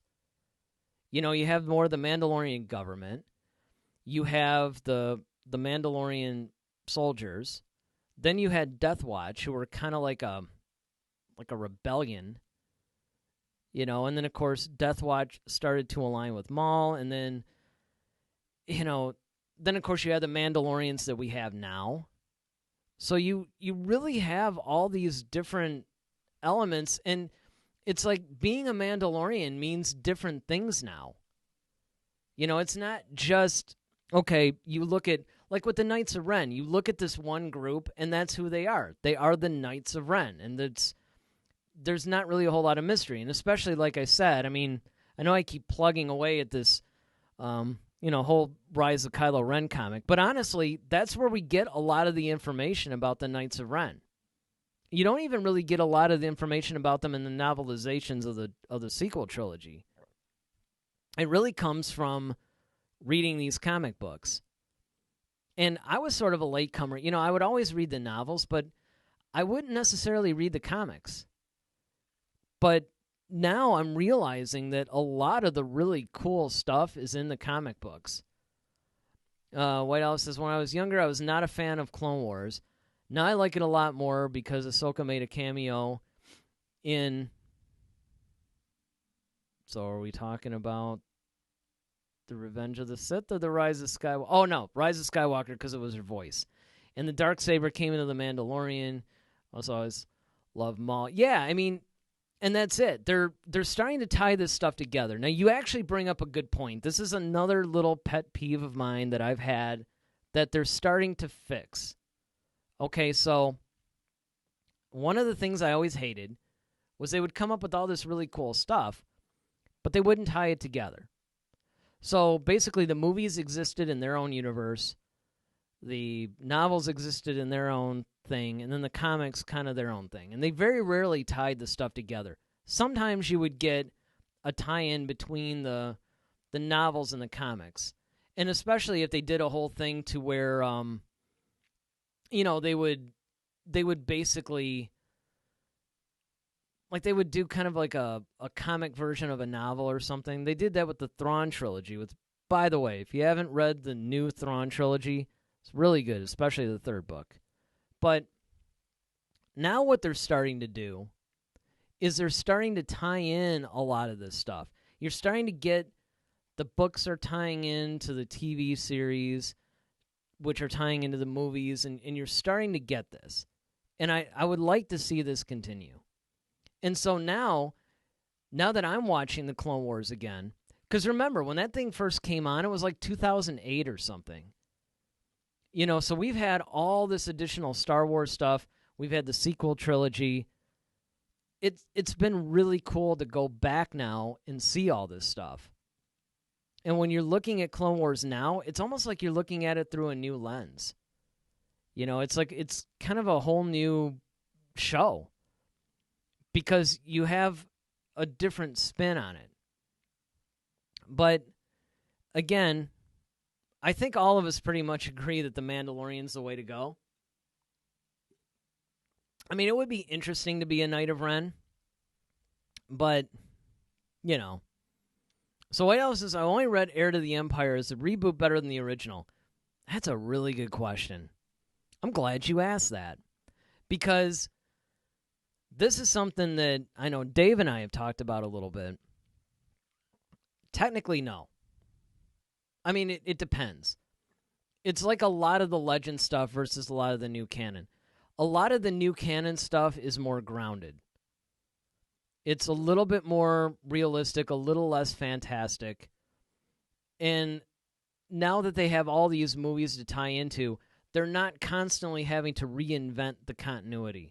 That was a problem that they had before because, if anybody remembers, the Legends explanation of Boba Fett, he was actually a guy named Jaster Reel. I think he may have been a Mandalorian in the Legends version. But, they, of course, Lucas then made Attack of the Clones. He created Jango Fett, made Boba Fett an unaltered clone. So it totally changed the entire continuity of that novel. And anything else that made any kind of reference to that ended up doing it. So technically, the Thrawn trilogy, Heir of the Empire, what was the second book? Dark Force Rising, and then The Last Command. In a lot of ways, it was better, but a lot of that has to do with the fact that was actually episodes 7, 8, and 9 in the old canon. The new Thrawn trilogy gives us the origin of how Thrawn came into the Empire. They actually moved the timeline a little bit. Whereas in Legends, Thrawn pretty much was a Grand Admiral, and he basically rose to power after the Emperor died. This is actually chronicling Thrawn coming into the Empire, rising up through the ranks. That's what the first book was about. The second book was cool because he had to go on a whole mission with Vader. But he sensed that Vader used to be Anakin because it keeps jumping back and forth, flashback versus present. So Thrawn ended up going on a mission with Anakin, and then in the present, he was on a mission with Vader, and it would kind of juxtapose them, and it was really well written and really good. The third one was called Treason, and that was basically about how a lot of people suspected that Thrawn was pretty much more loyal to the Chiss, which is his people, than he was the Empire. And it was all this whole like political mystery and thriller, and it was, almost like a Tom Clancy novel set in Star Wars. It was really good. I think you guys would really like it. So it's tough to compare them, but I would say the Legends versions were better, but there's a lot that I love about, the Thrawn trilogy. So I love how Star Wars is being passed on from generation to generation. You shared earlier that you were 6 when Episode 4 came out. I was 6 when the Clone Wars came out. Yeah, it really is cool how, and this is actually, by the way, another origin of the show. Our tagline is 2 fans, 2 generations, all things Star Wars. And the reason for that is because, when we were putting the show together, we were trying to figure out, like, well, what's our angle going to be? Because, there's a gazillion people out there discussing Star Wars. Now, it's true, a lot of them are just, well, kind of like how this show has become, where it's just me out there pretty much discussing Star Wars, right? But, so the first thing that we were doing was like, okay, well, let's make it you and I doing it. There's less shows where it's a bunch of people, but you still have a bunch of podcasts, like, we have a couple of good friends. They have a show called Sith Talkers, and those guys, they're on YouTube now. You can check them out. But there was a different kind of angle that we wanted to do, and one of them was the fact that we started thinking about when we came into Star Wars. Now I was 6 years old. I wasn't quite 7 yet. I turned 7 in August of 77. I was 6 when Star Wars actually came out. And so I was part of that original generation. I was that first generation that was affected by Star Wars. Daryl actually came along right in the novel era. He started reading some of the novels and some of the comics. So like around the early to mid-90s is when he got into it. And his uncle, I think it was his uncle. I know his uncle got him into Star Trek, but I'm pretty sure it was the same thing with Star Wars. I don't know. Maybe if he's watching, he can chat. But basically what happened was Phantom Menace and then the rest of the prequels were kind of like his first big movies, right? Those were the first new things that came out when he was doing it. So one day we were just talking about Star Wars like we usually do, and we noted that because we were from different generations, we would have a different viewpoint on something. And I thought, that right there is going to be the theme of our show. How it goes from generation to generation. So it's really cool that you bring that up, because as each generation adopt Star Wars as its own, that's part of the problem. That's why, everybody's like, why is there all this fan division all of a sudden? Well, it's because now you have enough generations of Star Wars that everybody wants something different. If you think about it, the original trilogy guys, like myself, would complain about how bad the prequels were. Well, now the people that grew up on the prequels have fond memories of that. Now they're bagging on the sequel trilogy. Well, everybody kind of is. And there are legitimate problems, but the point is that you have enough generations out there now where everybody wants something different. And so now Lucasfilm actually has the challenge of, what do we do? Because don't forget that when all this stuff was coming from the mind of George Lucas, it was his vision, right? And we all respected that. Everybody, even if you didn't like what he was doing, everybody said, okay, look, it's George's thing. He is the creator. You know, what he says goes. But now, I mean, sure, you had people that were saying that George Lucas ruined my childhood too, but most of the time people respected that. Now you have all kinds of different things. Yeah, all right, we got somebody new. How you doing? Nice follow. Boy, I can't actually read that. I'm just like challenged today in my reading. This is like the fourth or fifth thing where I got tongue-tied. But hey, we're glad you could join us. Keep chatting, you know. Let's keep this going. But anyway, yeah, it's one of those things where it's a great demand that the fans have placed on Lucasfilm now. Because you have all these people that want something different. Like, for instance, one of the suggestions that I've been making is let's see some genre-based stuff. I want to see a Star Wars horror film. I want to see a Star Wars spy thriller. You know, why not make all the genres of movies that we have today, but make them set in the Star Wars universe? All right, White Elephant says, for some reason, I love watching the deleted scenes from the old movies. My favorite is Luke going to Tashi Station, and he watches the battle. How do I know if a deleted scene is canon or not? Oh, that's another good question, because that comes up every once in a while. Like, for instance, the books. The books are starting to have a problem in the new canon because there are certain things that are happening in the books that by the time the movie comes out, it changes. Because let's say you have The Last Jedi. I forgot who the author was for The Last Jedi. I didn't actually read it. But, or I'm sorry, not even The Last Jedi, The Force Awakens. Let's do that one. So, the author of The Force Awakens gets the script, you know, at the beginning of production or whatever, and they start to write the novel. Now, as you know, as the stuff is getting shot, there's all kinds of rewrites, changes, things are going on. So invariably what happens is by the time the novel's released, there's going to be some slightly different variations. Now, we're all used to the fact that, you know, stuff basically in the novel, if the movie contradicts it, then the movie is what's canon. What's interesting about the Force Awakens novel, which I also didn't read, I only read the Rise of Skywalker novel of the sequel trilogy. But what happened was Poe and Rey actually met at the end of Force Awakens. Okay, but then, of course, they didn't meet for the first time in the movies until The Last Jedi. That takes precedence.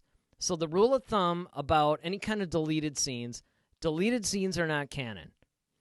The only thing that is canon is if it's in a movie. So that's basically what the rule of thumb is, which, again, I don't know if I agree with that totally, because one of the things that Disney had promised us was, look, first of all, they threw out the entire Legends thing. And even though there's a lot of books that I dearly love from Legends, another one I just mentioned a week or two ago, I, Jedi. It was the first novel that I read that had none of the main characters in it. Like, nobody was familiar. And it's hands down, in Legends, one of the best books. But they threw all that out because Disney and Lucasfilm now wanted to create a big continuity. They didn't want anything contradicting in the films or the books or the comics, so they all got together, and it sounded like a great idea, but now they're running into some problems. So there's other stuff, though. Let's see. Oh, yeah, I feel like the deleted scene where Luke builds his lightsaber in Jabba's palace is not canon because he wasn't able to give it to R2-D2. Yeah, that's an interesting scene, too, because that's somewhat of an extra thing that they just didn't go in and show. But I'm not actually sure if that's canon or not. Because remember, that's from the original trilogy. And Lucas basically went in and said a lot of stuff like, okay, this is canon, that's not, whatever. If you listen to the commentary on the original DVDs, which I think were ported over to Blu-ray, I don't know if they kept it like what they did with it as far as the 4K versions go. But I know up to the Blu-ray, the original George Lucas commentary is in it. If you guys haven't watched it, watch that. Put on the movies, but put on Lucas's commentary because it answers a lot of these canon questions. But again, Disney kind of messed all that stuff up. They kind of came in and just, they messed everything up in a way because they've made some stuff not canon, and now they're coming out with all these books and stuff like that, and there's certain things that are contradicting, and they're going to wind up with the same problem that they had with Legends. I mean, they just are. And the problem is that, again, if they go in and they plan all this stuff and they come up with everything, they have the story group who has the overall idea. That's how you have to do it. And that's how you have to do it, because if you have all this lore that's coming out, you have stuff coming out in comics, you have it coming out in movies, you have it in now TV series, books. I mean, you have all this stuff. White Elephant says half the problem is Kathleen Kennedy. And she may even be more than half the problem. I could even say she's 75% of the problem. Because here's the thing. Dave Filoni doesn't seem to have an issue. She said the Force was female. I didn't read that, but it wouldn't surprise me. I mean, there's certain things that she's doing. Like, look, no pun intended, but let's address the elephant in the room. Essentially, there's been a lot that's been made up of the fact that Rey was the hero, and they're trying to push this whole social justice, thing where they're kind of like girl power kind of thing. I have no problems with it. In fact, I actually think I don't like the SJW type agenda. I don't like that pushed, because they should keep stuff like this out of Star Wars. Star Wars is a pure fantasy. There's allegories for some of the things that are happening. Certainly, George Lucas was touching on the dangers of fascism, with the Empire and things like that. So there is allegory. But I think that the fact that they made Rey the main hero, even though I do think they overpowered her quite a bit, and sure, explaining that she was a Palpatine explains some of it, but there were some things that she just knew how to do that she just should not have known how to do. But I think that now giving that hero's journey to a female adds a different twist. There's talk that Kathleen Kennedy might be coming out with some all-female version or some series or whatever. That could be interesting. I personally don't care about the gender or anything like that, but, it's just give me a good story. That's really what it comes down to. And White Elf says, people say Rey is a Mary Sue character, but I disagree with that. I wouldn't go that far either. There's certain things that I wasn't entirely in agreement with, as far as like some of the, like for instance, when she did the whole, force mind trick on the stormtrooper. I mean, granted, she did fail the first time, but there's just certain things that, she learned things too quick or things came too easy. I just felt that they could have handled that better. I don't really think that she was a Mary Sue character either, because, like, for instance, everybody would pick on the fact of, well, how did she learn to, fight with a lightsaber like that? It's like, well, she was good at melee combat, right, with her staff. I mean, she had to survive on Jakku. I mean, she had hand-to-hand combat skills. She totally kicked Finn's butt. I mean, it stands to reason. There are logical reasons why she did a lot of what she did. There were just certain things that I thought maybe it was a little too soon. Luke was originally supposed to be female. Yeah, I've heard stuff like that. I've heard, of course his name was Luke Starkiller, and, in the original, back when it was called, what was it? The Adventures of Luke Starkiller, the Star Wars, the Journals, I don't know, it was some, like, super crazy, long title. But again, it's one of those things where I think that it goes into the whole, you have to understand what the story is going to be. You have to plan that story, especially if you're doing a trilogy. Right now it just seems like they're just trying to throw everything up and see what sticks. But again, we can continue on this because, hey, I love talking about what Star Wars could do, but it's kind of funny that this conversation has turned this corner. Yeah, the journey of it's actually a journal of the Wills, but yeah. And the Wills were an interesting thing. They were mentioned in Rogue One finally when you had the Guardians of the Wills. And for a while, everybody thought that the Wills was Yoda's species, although that turned out not to be true. But the question is, we have all this material out now. What is the future of Star Wars? What should it be? And we're going to address that now in our main topic, which is from a certain point of view.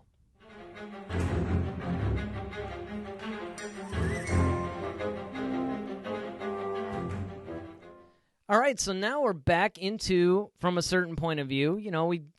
These segments are sort of a leftover thing from our podcast days, but they seem to work well in guiding the discussion, so we keep them around. Plus, we have these little cool opens that we like to use, right?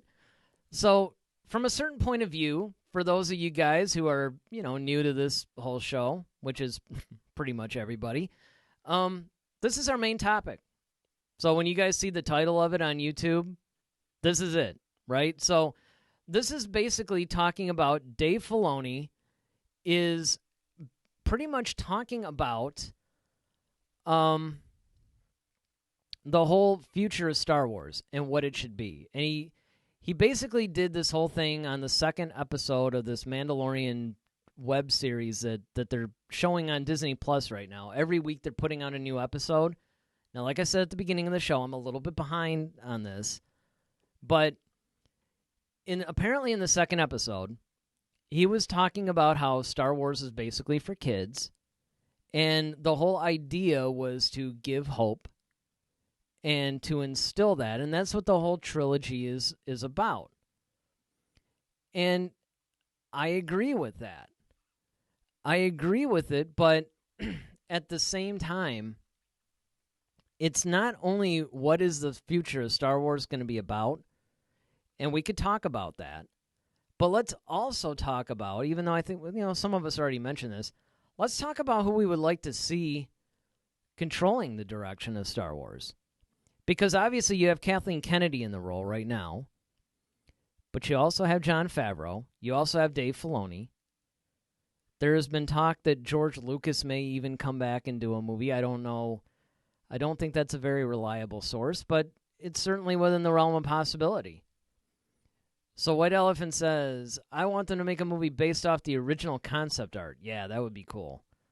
I want that to take place in an alternate universe that can only be accessed from the place with no place or time from Rebels. Yeah, one of the things that, since we're talking about the future of Star Wars, one of the things I always say is I would like to see them branch out.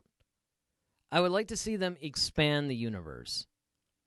The problem is they keep trying to make the universe smaller. Everybody's somebody's son or daughter or, related to this or anytime they come out with a series, it's like, ooh, let's put in this popular character from this show. No, let's see some new characters. Let's see some new stories. Let's see some new worlds. Or if you're going to explore, let's take some little-known guys. Like guys that are popular, but maybe we don't know that much about, like Thrawn. Thrawn would be a perfect example. So, I'll leave it to you guys in the chat section, but what would you guys like to see the next movie be about? Okay, so some of the choices are they're doing a whole book on the High Republic era. Another one could be the Old Republic era. Maybe they do something on the outer rim or the unknown regions. And this certainly would bring Thrawn into the picture. Where do you want to see this go? Personally, I'm looking forward to the High Republic movie. If one, it's got to be made. They're putting too much energy into the High Republic books and all this stuff They've got all their best authors on this. To me, it's a no-brainer. At some point, they have to bring out the High Republic. But that said, when Benioff and Weiss, the creators of Game of Thrones, were brought on to do a movie, which it's too bad that didn't work out. That would have been so cool. But there were rumors that those guys were going to do an Old Republic movie. And that, I think, would have been great. But again, I think that what they have to do, no matter what era they pick, no matter what characters they pick, bring in a bunch of new people. That's number one. And number two, what they need to do is make sure that it feels like Star Wars. All right, so White Elephant. Idea I was talking about would be cool because we would see the characters we know about, but they are new alternate versions of the characters. Okay, so now, this is another one that I didn't actually bring up. Okay. This is actually good that you brought this up, because another option is they could do alternate stuff. Like, for instance, one of the things that Daryl and I brought up on a show maybe 3 weeks ago now, we would love to see an animated version of Colin Trevorrow's Duel of the Fates script, because that was just so good. I mean, I don't know if you guys had a chance to, read it or delve into it or whatever, but it was really good. And I think that one of the things that they need to do is they're in a good place right now. I mean, as much backlash and fan toxicity as there is in the Star Wars universe, they actually are in a good place, because the Clone Wars final season was considered a success. Not just from, how many viewers they had and everything, but also the fact that everybody really enjoyed it. Everybody loved it. The Mandalorian. The Mandalorian is another success. So they're coming on the heels here of two successful shows. They got the Cassian Andor series coming up. They got the Obi-Wan series coming up. So on the Disney Plus side of things, where they're talking more television, the small screen, it's good. They're teeing up for a successful run. The X factor, though, is what movie they're going to do. So I says, I want a Garandon movie. He's an old character, but nobody knows much about him. Yeah, tell me about him in the chat. I remember a little bit about him. The name looks familiar. But, I'm not exactly sure what it is. I mean, there's all kinds of different source material that they could draw from, too. Everybody points to the movies, but look, there's a lot of different areas they can go with this, and it would be fascinating. Like I said, the major eras, you got Old Republic, you got High Republic, you got some of the stuff that's happening in The Mandalorian. The Mandalorian is interesting because, number one, we've never really explored the post-Return of the Jedi time period. Force Awakens, yeah, that's post-Return of the Jedi, but it's like 30 years in the future or something.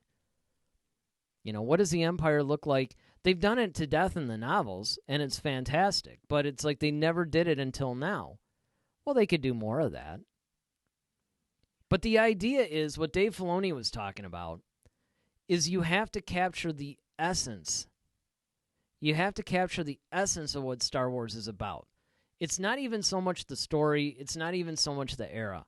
If you capture the essence of Star Wars, which is what I think is a problem with Kathleen Kennedy and the direction she's going in, if you do that, I think that the fans will be fine. It's one of those things where his whole thing was like, look, it was made for kids. It's there to instill hope. It's the hero's journey. There's a lot of different things that you could do with it. So, okay, who is this guy? He's the Imperial spy in A New Hope. Okay, yeah, he wears the mask and makes him look like, some plague. Guess from the plague. His voice was an alternate audio of John Wayne. Really? Now, that I didn't know.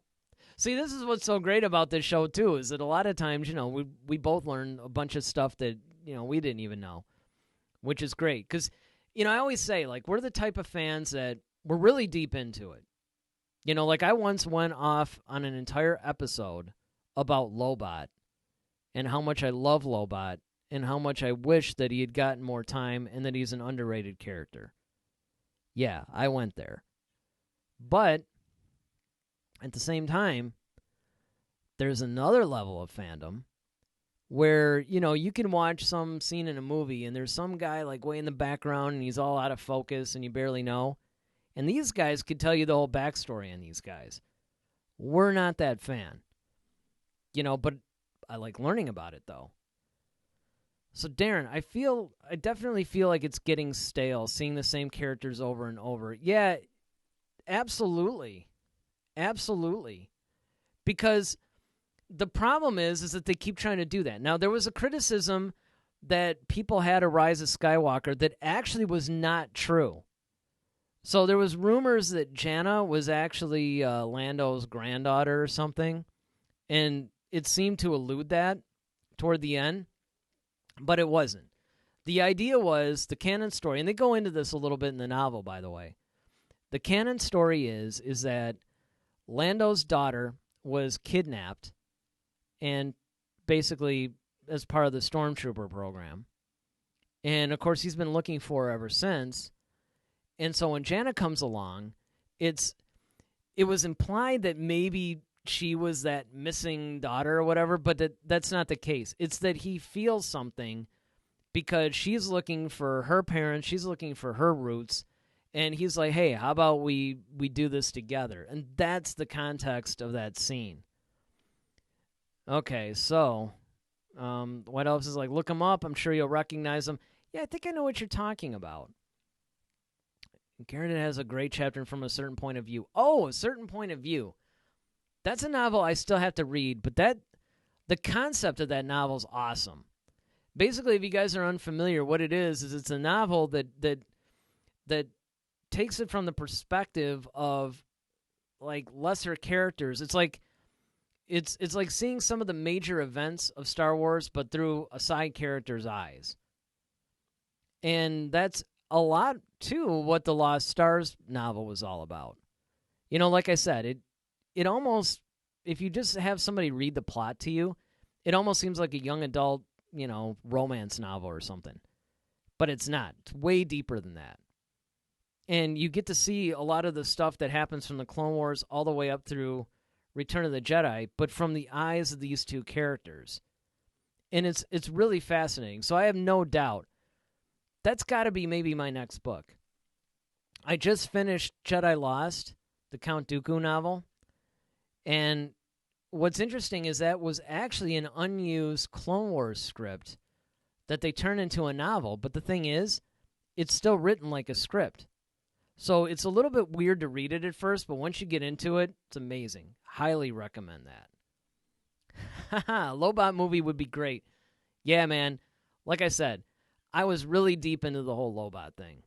I still think he's a really cool character, and he was very, very underrated. I mean, he is a guy that actually came to the whole rescue, got, Lando his weapons back and everything. I mean, and I always thought he was cool. I had the Lobot action figure, and I don't know, I think it's just because he had that little reverse Geordie thing going where he had the little band around the back of his head, and, he kind of had this, like, robotic implant thing that was directly into his brain so he can, Lando could just type on his keypad. And I was actually hoping that we were going to see a little bit of the origin of Lobot in the Solo movie. But, that didn't happen. But, yeah, Lobot, he's definitely really cool.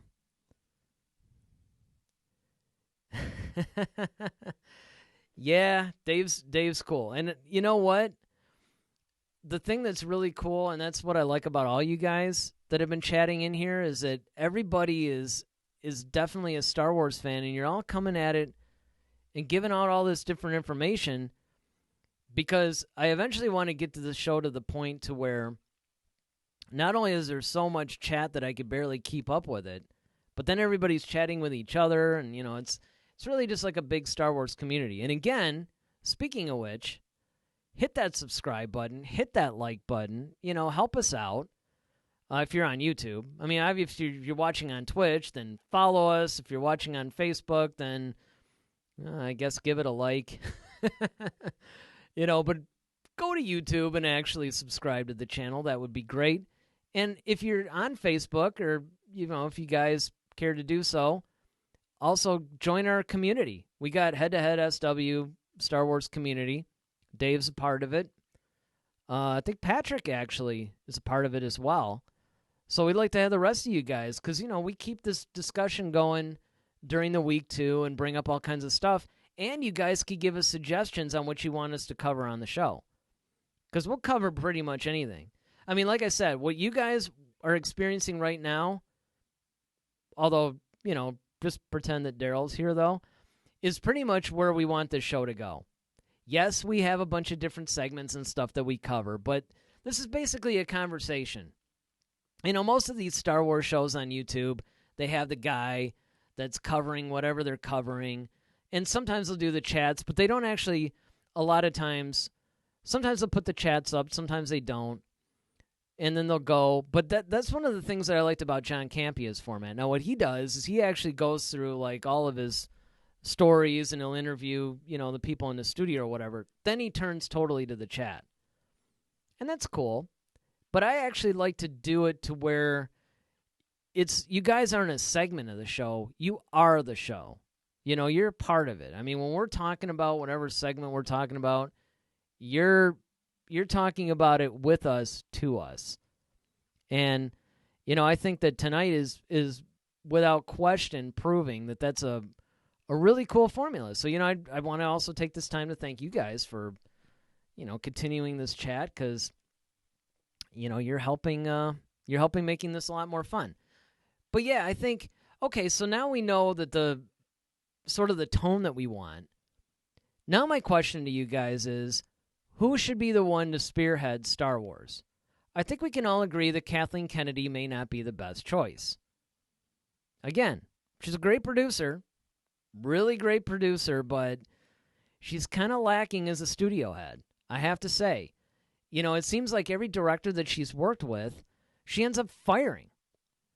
I mean, I think the only director she didn't have a problem with, oddly enough, was Rian Johnson. Because even Rogue One, and I thought Rogue One was a great movie.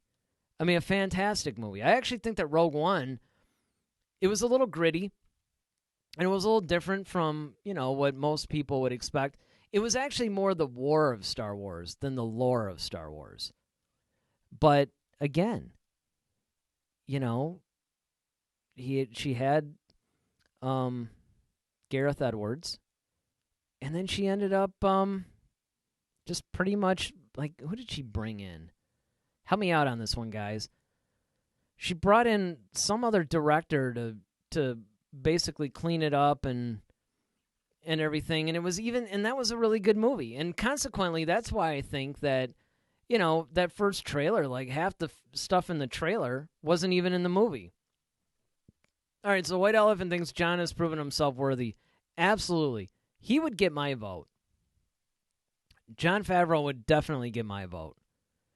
Filoni would be a close second. I think Filoni should definitely, pretty much whatever dynamic they have on The Mandalorian is what I would like to see them have as a studio head. So I would like to see Favreau be the studio head, and then I would like to see maybe,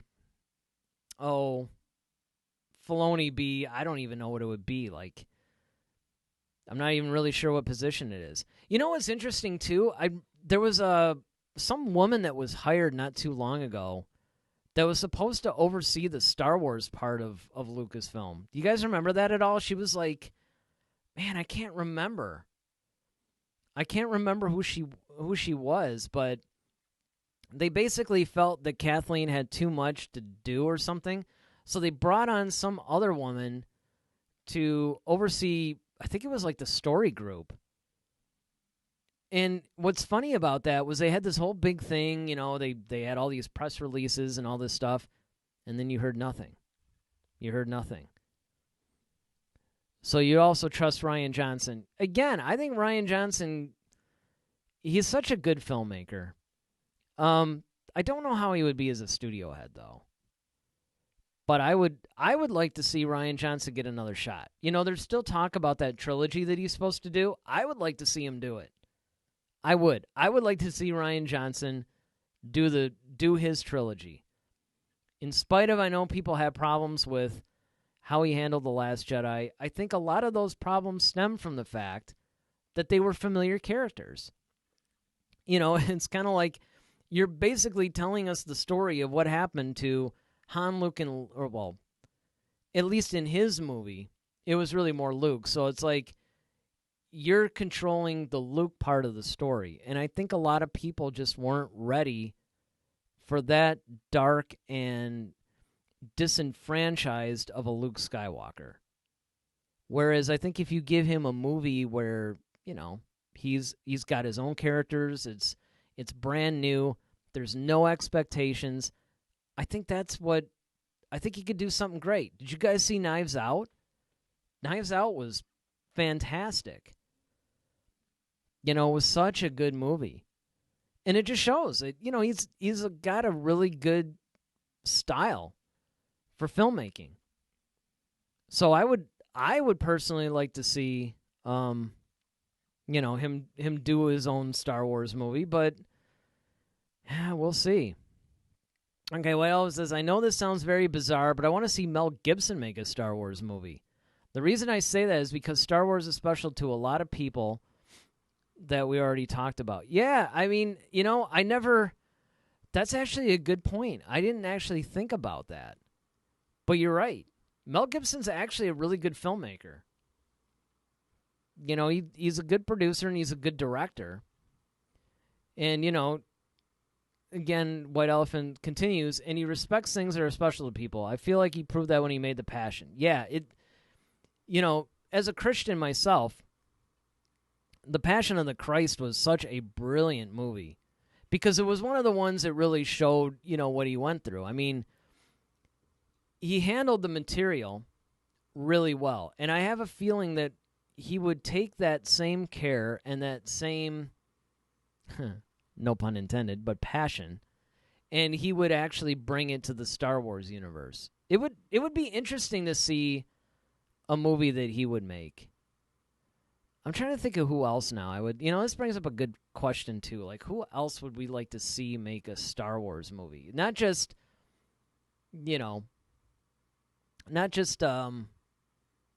who we would, think should take over as studio head or whatever, but who should actually make a Star Wars movie? I really hope the rumors are true that Taika Waititi is making a Star Wars movie. We brought this up a week ago or something. I think that would just be gold, absolutely gold. Well, if I'm also Christian and The Passion was amazing, I can't wait for the sequel. Yeah, it's funny that you bring that up too, because they'll make a lot of these movies, about Jesus and certain times or whatever. But I always wanted them to do, like, after the death, burial, resurrection, do one on the apostles now. I even wanted like a whole RPG game where maybe you play as one of them, and you're kind of running into different issues and adventures. I mean, I think that these are things that are right for the taking, and it's one of those things where when you can do that, you can actually take the same effort, the same care, the same everything, and put that into a Star Wars movie. That would just be and yeah, so White Elephants, if you put the same effort he put in The Passion into a Star Wars movie, we see an amazing work of art. And that, you know what, you hit the nail on the head. No pun intended. But it's pretty much the passion and the care and the artistic value. George was the one that actually put in a lot of an artsy thing. I mean, have you guys seen his other movies? Like, there's that whole THX 1138 movie, which was really bizarre. American Graffiti was not an art... George goes back and forth between doing art house films and doing more standard movies. So American Graffiti was a really good movie about the whole 50s and, the teenagers and everything else. And I thought that was amazing. Another movie that he did that not a whole lot of people talk about is Red Tails. Did you guys see Red Tails? That movie was incredible. And I mean, he actually did a lot of the same kind of, that whole like aerial dogfighting and stuff that we know from Star Wars, primarily A New Hope, but even Return of the Jedi, which a lot of people actually feel that was the best aerial battle ever, caught on film as far as space. But Red Tails was an incredible movie. Absolutely incredible movie from start to finish. Not just the dogfighting scenes, but just as a movie. I mean, Lucas is a really great artsy filmmaker. Now, the problem that he has, he's generally not a great director. He's not very good with actors. He doesn't really understand them. But he's a phenomenal storyteller. And that's what you really need.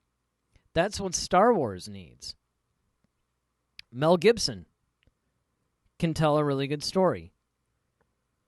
He knows, and he does have an artistic flair. He was one of those guys that was surprising. Most people just kind of think of him as an action star, but I mean, he's a really good director and he's a good filmmaker. Like I said, Taika Waititi. I would love to see Taika Waititi's Star Wars film. I'd be interested to see a Kevin Feige Star Wars film. Let me try to think if there's any other directors out there that pop into mind. But there's a lot of people I think that can make a really good Star Wars film, but you have to start by loving it. You have to respect what came before. And this is what makes it so difficult. You have to actually weigh the, making the fans happy, but yet also making a really good movie that surpasses the expectations. And how do you do that? You understand what Star Wars is really about. And this goes into the topic that Filoni was trying to say, look, it's about hope. It's about hope. It's about the moral of the story. You do that, and then along with that, you have to understand what's come before. I think part of the problem is that Kathleen Kennedy obviously doesn't understand Star Wars. She actually made the comment once that she was comparing it to Marvel. And she was like, well, it's not like, there's any books or novels or anything with Star Wars. And we're like, huh? Like there's not a whole lot of source material. I mean, it's crazy. Well, we need to start a hashtag Mel Gibson Star Wars movement. I'd do it. I mean, why not? Hey, they did the whole hashtag Make Solo 2 happen. And even though, unfortunately, it didn't do it, I mean, hey, it put it out there, right? It put the idea in somebody's head. Why not? I mean, I think that if the fans are actually more vocal in a constructive way, I think that things would be better. Like, instead of everybody whining and telling, everybody how terrible Rian Johnson is, why don't you put some stuff out there about the directors that you would like to see make the movies? I would do that. Why not? Because that's the thing that's so fundamental, that Star Wars fans, it's weird because, like I said before, you have this multi-generation of fans, right? And everybody wants something different from Star Wars, but yet everybody wants the same thing. They want different things from Star Wars, but they want the same experience.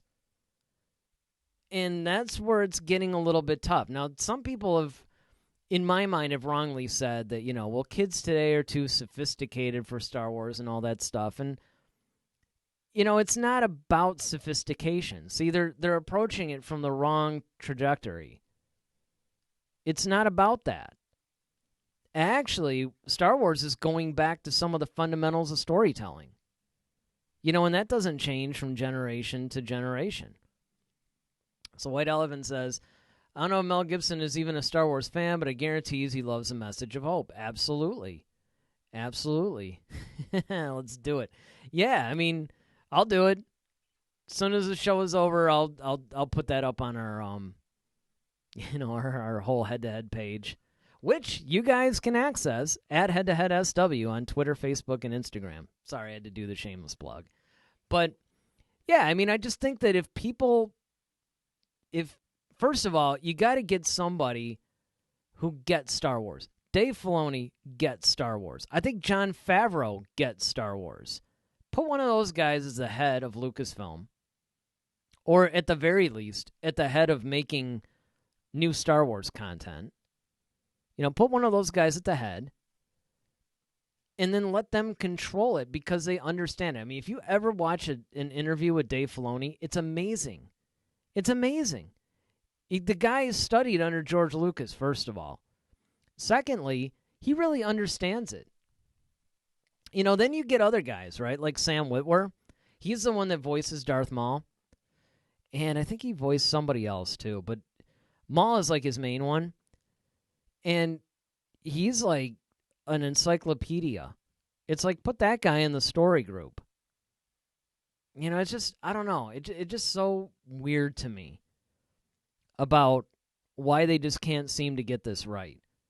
And it's really too bad. I really would have loved to have, to get Daryl's thoughts on all this stuff because, like I said, he's the one that came up with this stuff. And I feel bad because he doesn't get to weigh in on his own, his own thing. But I mean, when he brought this up to me, and, we talk about this stuff pre-show sometimes, and it all boils down to that's been the problem that Star Wars has had.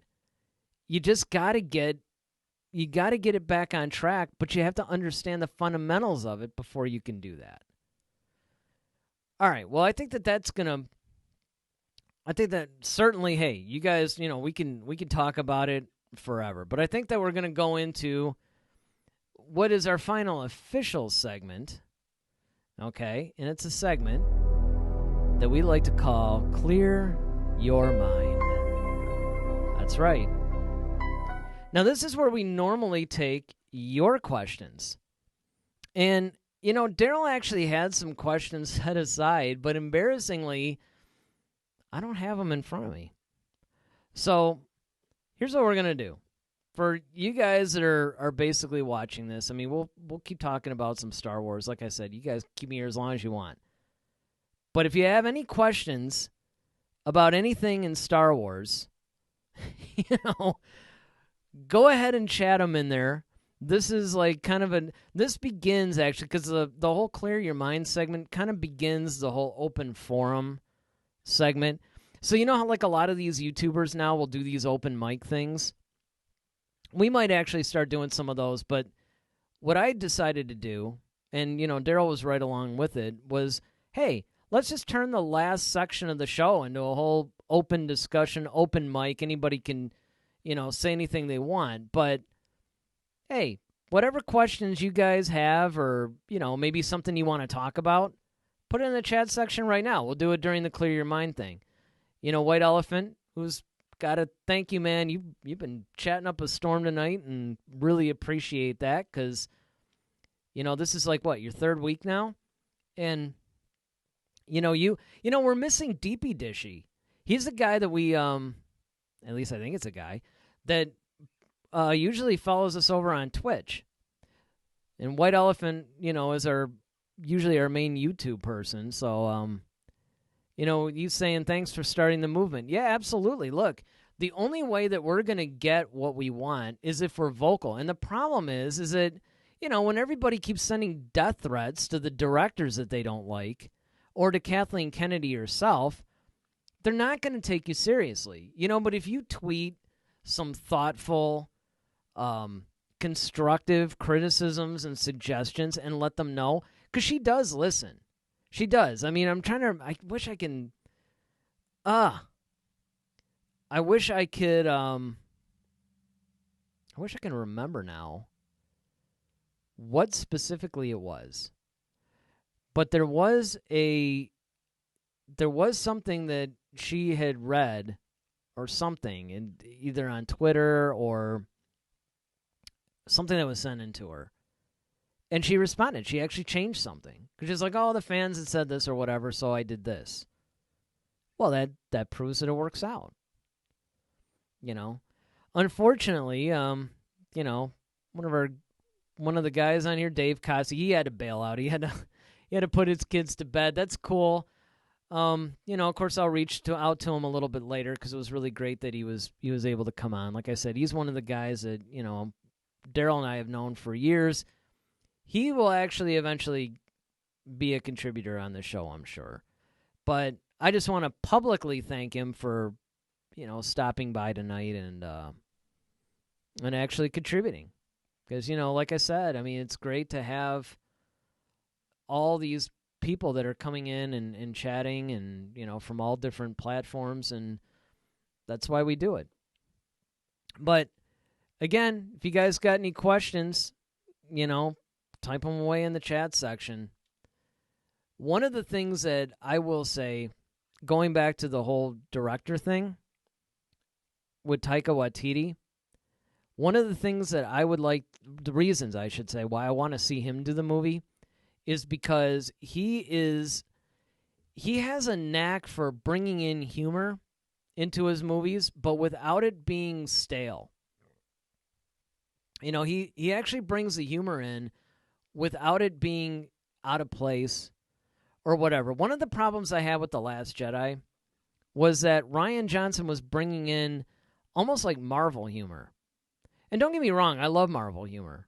The humor in the Marvel movies is fantastic. It's great. It's wonderful. But it doesn't belong in a Star Wars movie. There's a very definitive humor that is in Star Wars. And again, this is another little nitpicky point, but these are the kinds of things that filmmakers need to understand if they're going to do a Star Wars movie. They're, I almost want to, it's almost like the Scream thing where it's like there's rules in these movies, and he was talking about horror movies, but there are rules in Star Wars. There are rules in Star Wars films. You have to follow them. So it's really cool. So White Elephant's got some more comments here. They need to know that Mel Gibson represented his Christian brothers and sisters amazingly, and I guarantee if he doesn't care about Star Wars, he still cares about message of open leaders at Star Wars want to share, and Mel Gibson would do a great job. Absolutely. Absolutely. Going back to the Mel Gibson thing, again, it's a great idea. I'd never even thought of him, and yet he's one of the guys. You know who else would actually make a really good Star Wars film, I think? M. Night Shyamalan. Remember when I said I wanted to see like a Star Wars horror movie or a Star Wars whatever? I mean, that's something I would like, to combine the M. Night Shyamalan style, which Mel Gibson was in Signs, combine that but in the Star Wars universe. I think that would be great. All right, my mom's writing in. She's like, is there a novel on Ren? Now, I'm assuming you're talking about Kylo Ren. No. There is no that I'm aware of. There's a comic series, which you can get on your iPad. You just go, since you're an Amazon customer. See, it's good when I'm answering my own family because I know things, right? You sign up for Comixology, and you can buy the comics on Amazon too, but Comixology is actually owned by Amazon, or at least they worked out a deal, because you could sign in to Comixology under your Amazon account, and you can buy, they got all kinds of stuff, DC, Marvel, all kinds of independent comics, stuff that I would like to read, actually. They had the Meg series of comics that's coming out. They had, some horror franchise that would have been really cool. But there's The Rise of Kylo Ren. That's the comic series that I've been talking about, and that shows how he went from Ben Solo to Kylo Ren. So if you're looking at that, I mean, that would be great. White Elephant, you see movies like The Passion and Braveheart, and the message I hope is there. He can also be very entertaining, like in the film Maverick. Yeah, and Braveheart is another good example. And here you go. Why not a Star Wars film that's kind of like an epic film like Braveheart? But you're right. He really understands the subject matter. And even if he's not a Star Wars fan, so you said, well, if he's a Star Wars fan, even if he's not a Star Wars fan, I feel like he would brush up on the material. Mel seems to be the type of guy that he looks at the subject matter and he delves into it and he becomes very intimate with it, so he knows it inside and out, and then he brings what he brings basically to that. So, yeah, I think that he would just be a fantastic choice. I don't know that guy. Which guy? Because, the basically one of the things that's fun about live streaming, I've noticed, is that, there's like a 15-second delay or something, 30-second. That's why it's always fun, too, because I'll be like, okay, guys, let me know, what you think about this. And then I got to wait, like a half a minute before I start getting any responses. But, hey, I mean, these are the kinds of things that, you just have to actually take into consideration when you're thinking of the future of Star Wars. This goes back a little bit to our future Star Wars discussion. I mean, you had to get the right director, but here's the other thing. You got to get the right writer. I really wish, and I mean I really wish, that they would find somebody to write. I almost lost my train of thought there for a second. They would find somebody that would write instead of doing this whole director-writer thing. Because one of the things that's interesting, now granted, I know Lucas directed and wrote Star Wars, but A New Hope, but that doesn't count. Because, he created it. But what I really wish they would do is go back to, they have somebody writing it and then somebody else directing it. Because I think that that's one of the things where they've gone wrong. Now, don't get me wrong. I think that a lot of these guys that have, written the Star Wars stuff, like J.J. Abrams, for instance. Now, he co-wrote with Lawrence Kasdan, so there are instances where they do have co-writers. Believe on Solo, it was Kasdan and his kid that wrote it. And then, of course, Ron Howard came in and directed it. So that would be, obviously, he took over from Lord and Miller. And we all know what happened with that debacle, right? But essentially, it was working better, I think, when they had people who are writing and then people who are directing. This is what I think they need to do. And again, Solo, even though Ron Howard was brought in like when 80% of the movie was finished, he did reshoot a lot of scenes. He reshot a lot of stuff. So the point still more or less stands, where you had the Kasdans were writing it and then Ron Howard was directing it. And I think that this is an important distinction. And I think the same thing happened with Rogue One. You guys could correct me if I'm wrong. I would have Daryl looking stuff up on the computer, but, I have a computer that I can monitor some things, but it would be kind of tough for me, and then, I'd have to look off to the side, and that's no fun to watch. So I'm sort of winging this in a way, partially, but correct me if I'm wrong. I think that Gareth Edwards directed it, but I don't think he wrote it. He may have, but I don't think so. I think somebody else wrote it. But, let me know in the chat, or if you're watching the rebroadcast, let me know in the comments section, and I will, do my penance and take my lumps. But yeah, these are the things that I think are important if you're going to move forward with Star Wars. If you're going to move forward with it. Star Wars, it's kind of like Darren said, Star Wars is in danger of getting stale. And it's not even so much stale because of the formula of it. The staleness is coming from the fact that they keep trying to recycle everything.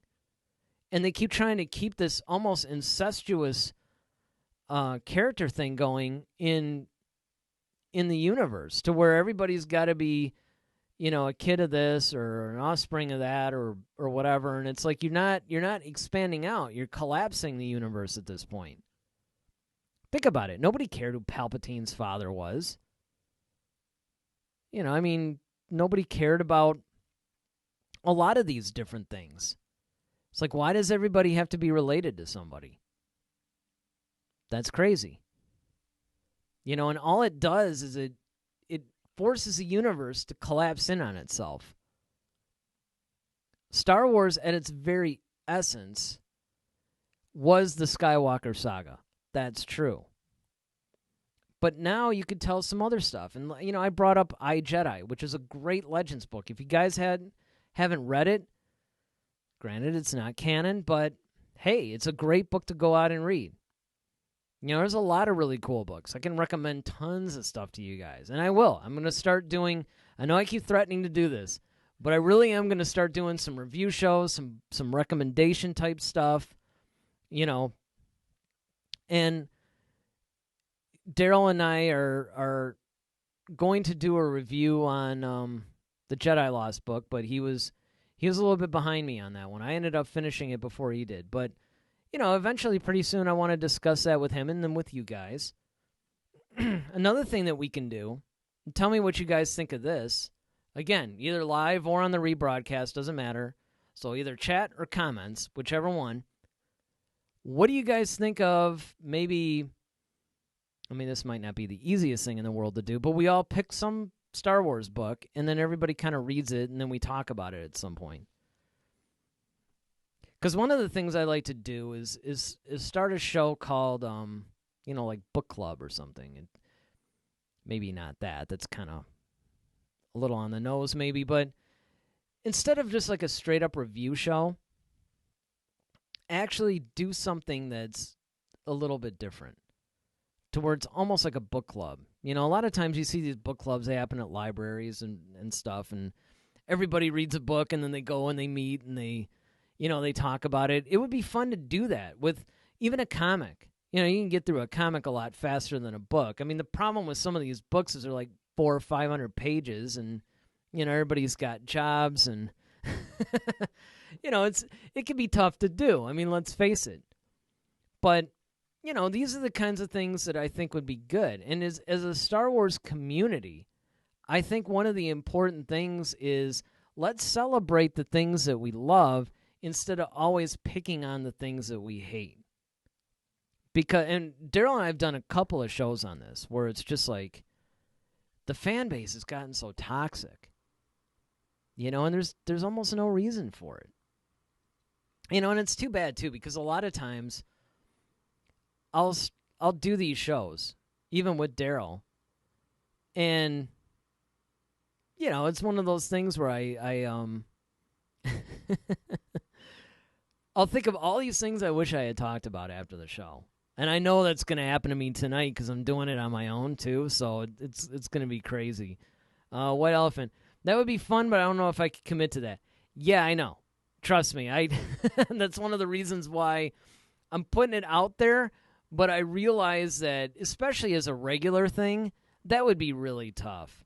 That might be something that we can do maybe when we get more people into our little community. But if it's just, a handful of people that are always watching right now, yeah, it's tough for everybody to... even Daryl and I, right? One of the things that stops us from doing these book review shows is because he and I will pick a book. That's what happened with Jedi Lost. Now, first of all, we did it with Master and Apprentice. Now, if you guys are unfamiliar with Master and Apprentice, that book was written by Claudia Gray, actually. And she wrote this whole thing about the beginnings of the relationship of Obi-Wan and Qui-Gon. And how it was a little bit of a rough beginning, and, they both had a slightly different approach. Obi-Wan was more of a by-the-book kind of guy, whereas, Qui-Gon was definitely a little bit more of a loose cannon. So it's one of those things where it wasn't as easy for those guys to to be master and apprentice together. So it was, and then of course they ran into, because remember, Dooku was the one that trained Qui-Gon, right? So Dooku trained Qui-Gon, but Qui-Gon also had another, like, fellow student or whatever that Dooku was training. And he plays very heavily into Master and Apprentice. So the point is, though, that Daryl and I said, okay, we're gonna read this book and we're gonna do a review on it. And sure enough, I might be like on page 158. It's like, yeah, man, have you had a chance to do it? No, dude, I'm on like page 57 or something, and it's like, it took us both a long time. Actually, on that book, I think Daryl was ahead of me. And it took me a while because I had all these productions that I had to do. It took me a while to actually catch up. And, we started reading it, say, like at the beginning of January or something. I don't know. But, I mean, just let's say January 3rd is when, we told the world, like, yeah, man, we're going to do this whole book review, and it's Master and Apprentice, and go ahead and buy the book, and, you could discuss it with us, and on it goes. Well, we didn't end up doing the review until, like, late February because it took he and I forever to get through the book. Well, that's what's happening with Dooku Jedi Lost. I finished it a long time ago. I think you still might be reading it. So we haven't been able to do the review. And that's just he and I. Can you imagine what would happen if, we all committed and said, yeah, let's all read this book, and it's kind of like, oh, man, we're still waiting on a lot of people. But let's see. Darren, my mechanic was reading that last time I was in. Yeah, well, if you're talking about Master and Apprentice, it was a fantastic book. I highly recommend it. I actually recommend a lot of them, but that one was like above the rest. I would also recommend Jedi Lost too, because Jedi Lost was incredible. White Elephant, you remind me of MLK because he wanted peace. I know Star Wars and civil rights are not the same thing, but if we want to do something, we need to be good. People in our community make it like them. Yeah, well, that's the thing. That's the thing. There's almost like there's two schools of thoughts, right? There's a lot of people that are kind of like more like the Malcolm X here. It's like by any means necessary. They want, what they want, and there's definitely good in each approach. If you want to compare it to that. I mean, just like in the civil rights movement, there's definitely good in each approach. The Martin Luther way, though, does tend to, I think, be a little bit more productive, and overall, it'll get what we want, because when fans are fighting each other, it's not going to do any good. Everybody's going to be too busy fighting each other. I mean, it's gotten to the point to where there were a lot of people that were afraid to say they liked The Last Jedi. Or they would just get totally just blasted with all this hate, all these like hate responses on social media. Kelly Marie Tran, the actress that played Rose, she was actually chased off of social media because it was just so toxic and so hurtful. She just deleted her Twitter account. And there's, a lot of people. Mark Hamill gets some of it too, but everybody generally loves him. So, but even he gets fatigued with all the toxicity. And it's one thing if you don't like the, like I said, I'm like a lot of these other YouTubers too, where it's like, if you want to, disagree or, debate and say, well, if I say I like Last Jedi and somebody wanted to come in and say, well, I hated it and here's why. Great. We're all part of the movie-loving community. We all like different things. We all like different things about, sometimes you might like the same movie, but you like it for different reasons. Well, I think it was good because of this. No, I thought it was good because of this. I mean, you both like it, but you have wildly different takes on it. Well, that's great. Let's discuss that. I don't mind opposing points of view either. And neither does Daryl. That's why we created Duel of the Fates. I mean, the problem is, I would say like 80% of our Duel of the Fates we end up agreeing. So it's not really much of a debate, but sometimes, there was one episode where we got kind of heated. I mean, it was bad. We were like ready to like really tear into each other or whatever. But it was good natured though, and it was all about passion for the films. And I think that's where a lot of this comes from. Even the most toxic fan, it's usually coming from an extreme passion for the whole Star Wars franchise. But it gets to be a little bit misdirected though when somebody says they like something and they get viciously attacked. It's that's one of the reasons why we always say this is a safe space. All opinions are welcome. Now y'all can fight each other, I guess, in the chats. I mean, I don't know. I haven't really checked that, but, it's one of those things where we all have different feelings and we like to discuss that. And, there's a lot of things that I learned from talking to you guys. Now, White Elephant says Qui-Gon was a gray Jedi. Yeah, and because he was sort of like a loose cannon or whatever, he definitely was what a lot of people are calling a gray Jedi. Now, I will say this, in the interest of accuracy, okay, there really is no such thing canon-wise as gray Jedi. In fact, a lot of the Star Wars filmmakers hate that. But let's face it, now that Dave's gone, I could talk about Clone Wars a little bit. And Rebels.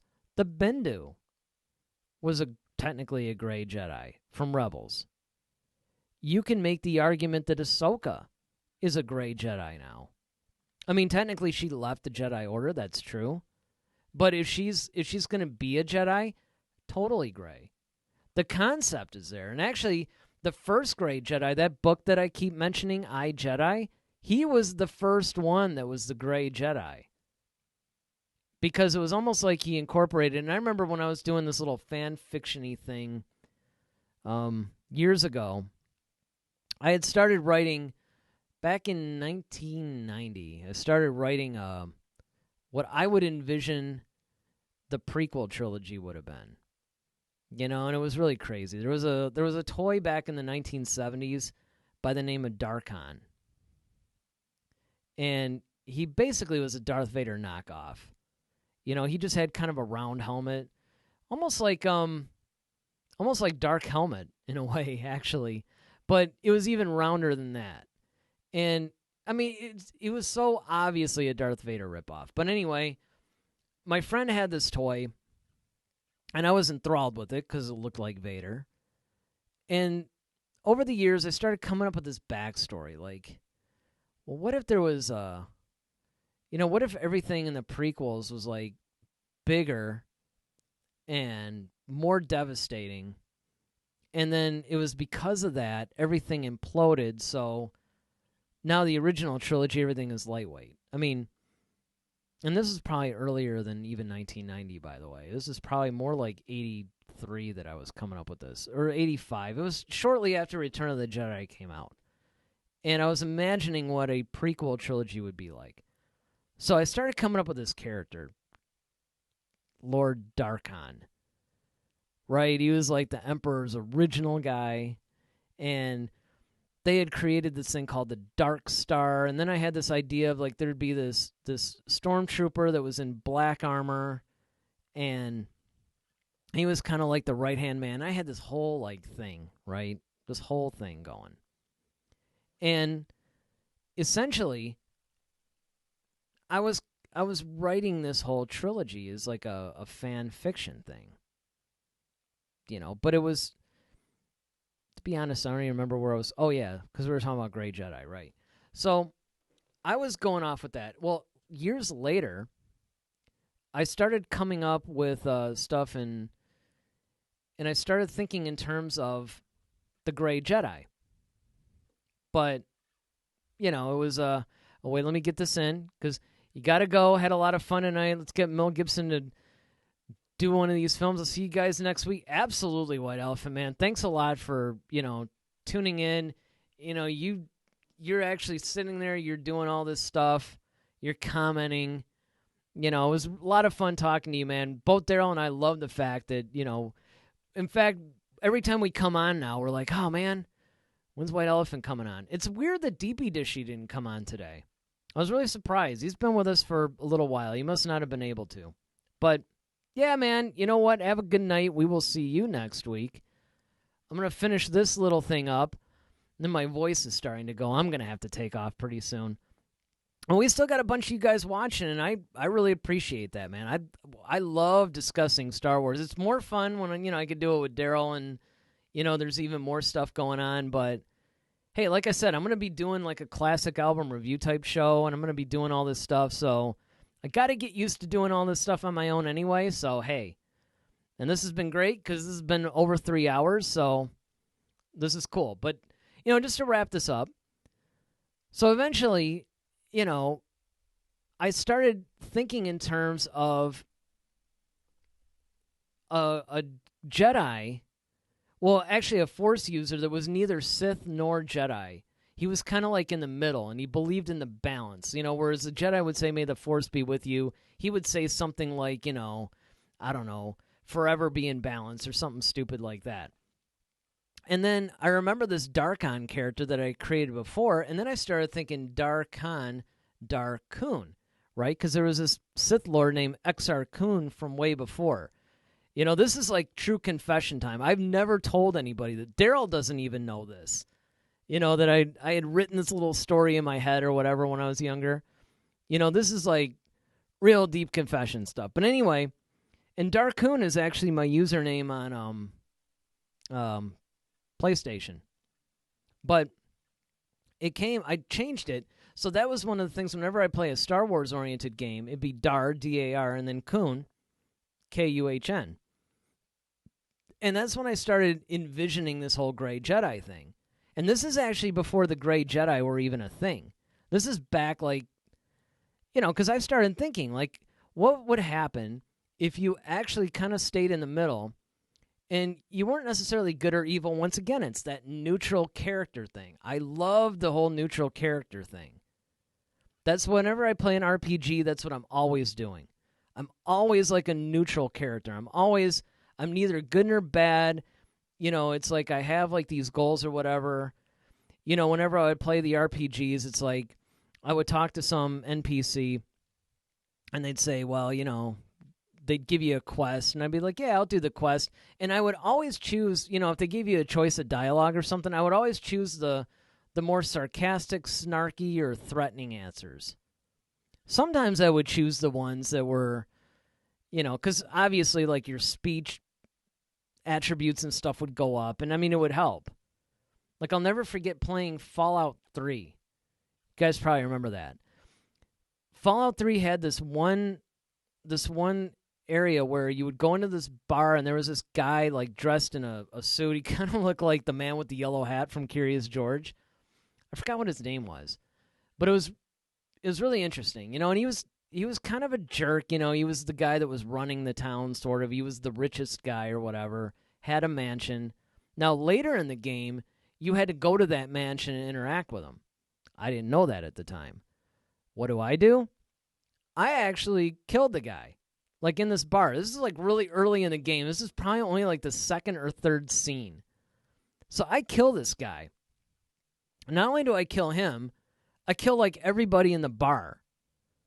Now, what I didn't realize at the time was that I just completely torched my ability to finish the game. Because it turned out that he was a very super critical piece of solving the main quest. So I was hopelessly screwed at this point.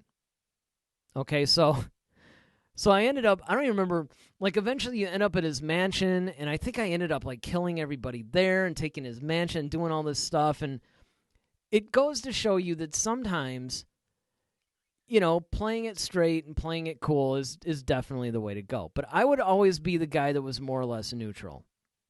Okay, so the whole concept of a Grey Jedi really appealed to me for that reason. Because I was thinking in terms of actually being a Grey Jedi before there were Grey Jedi. So, that said,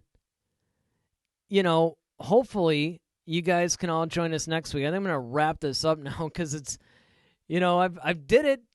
I almost did the 3.5 hours that we did last week, and, a couple of you guys are still on, and I really appreciate everybody that's been watching this. If you're on the rebroadcast, number one, we're over the 3-hour mark, so thank you for sticking it out.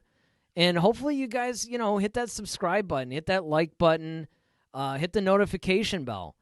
When you hit the notification bell, you can either be alerted to like a more personalized thing, so some of our videos, or,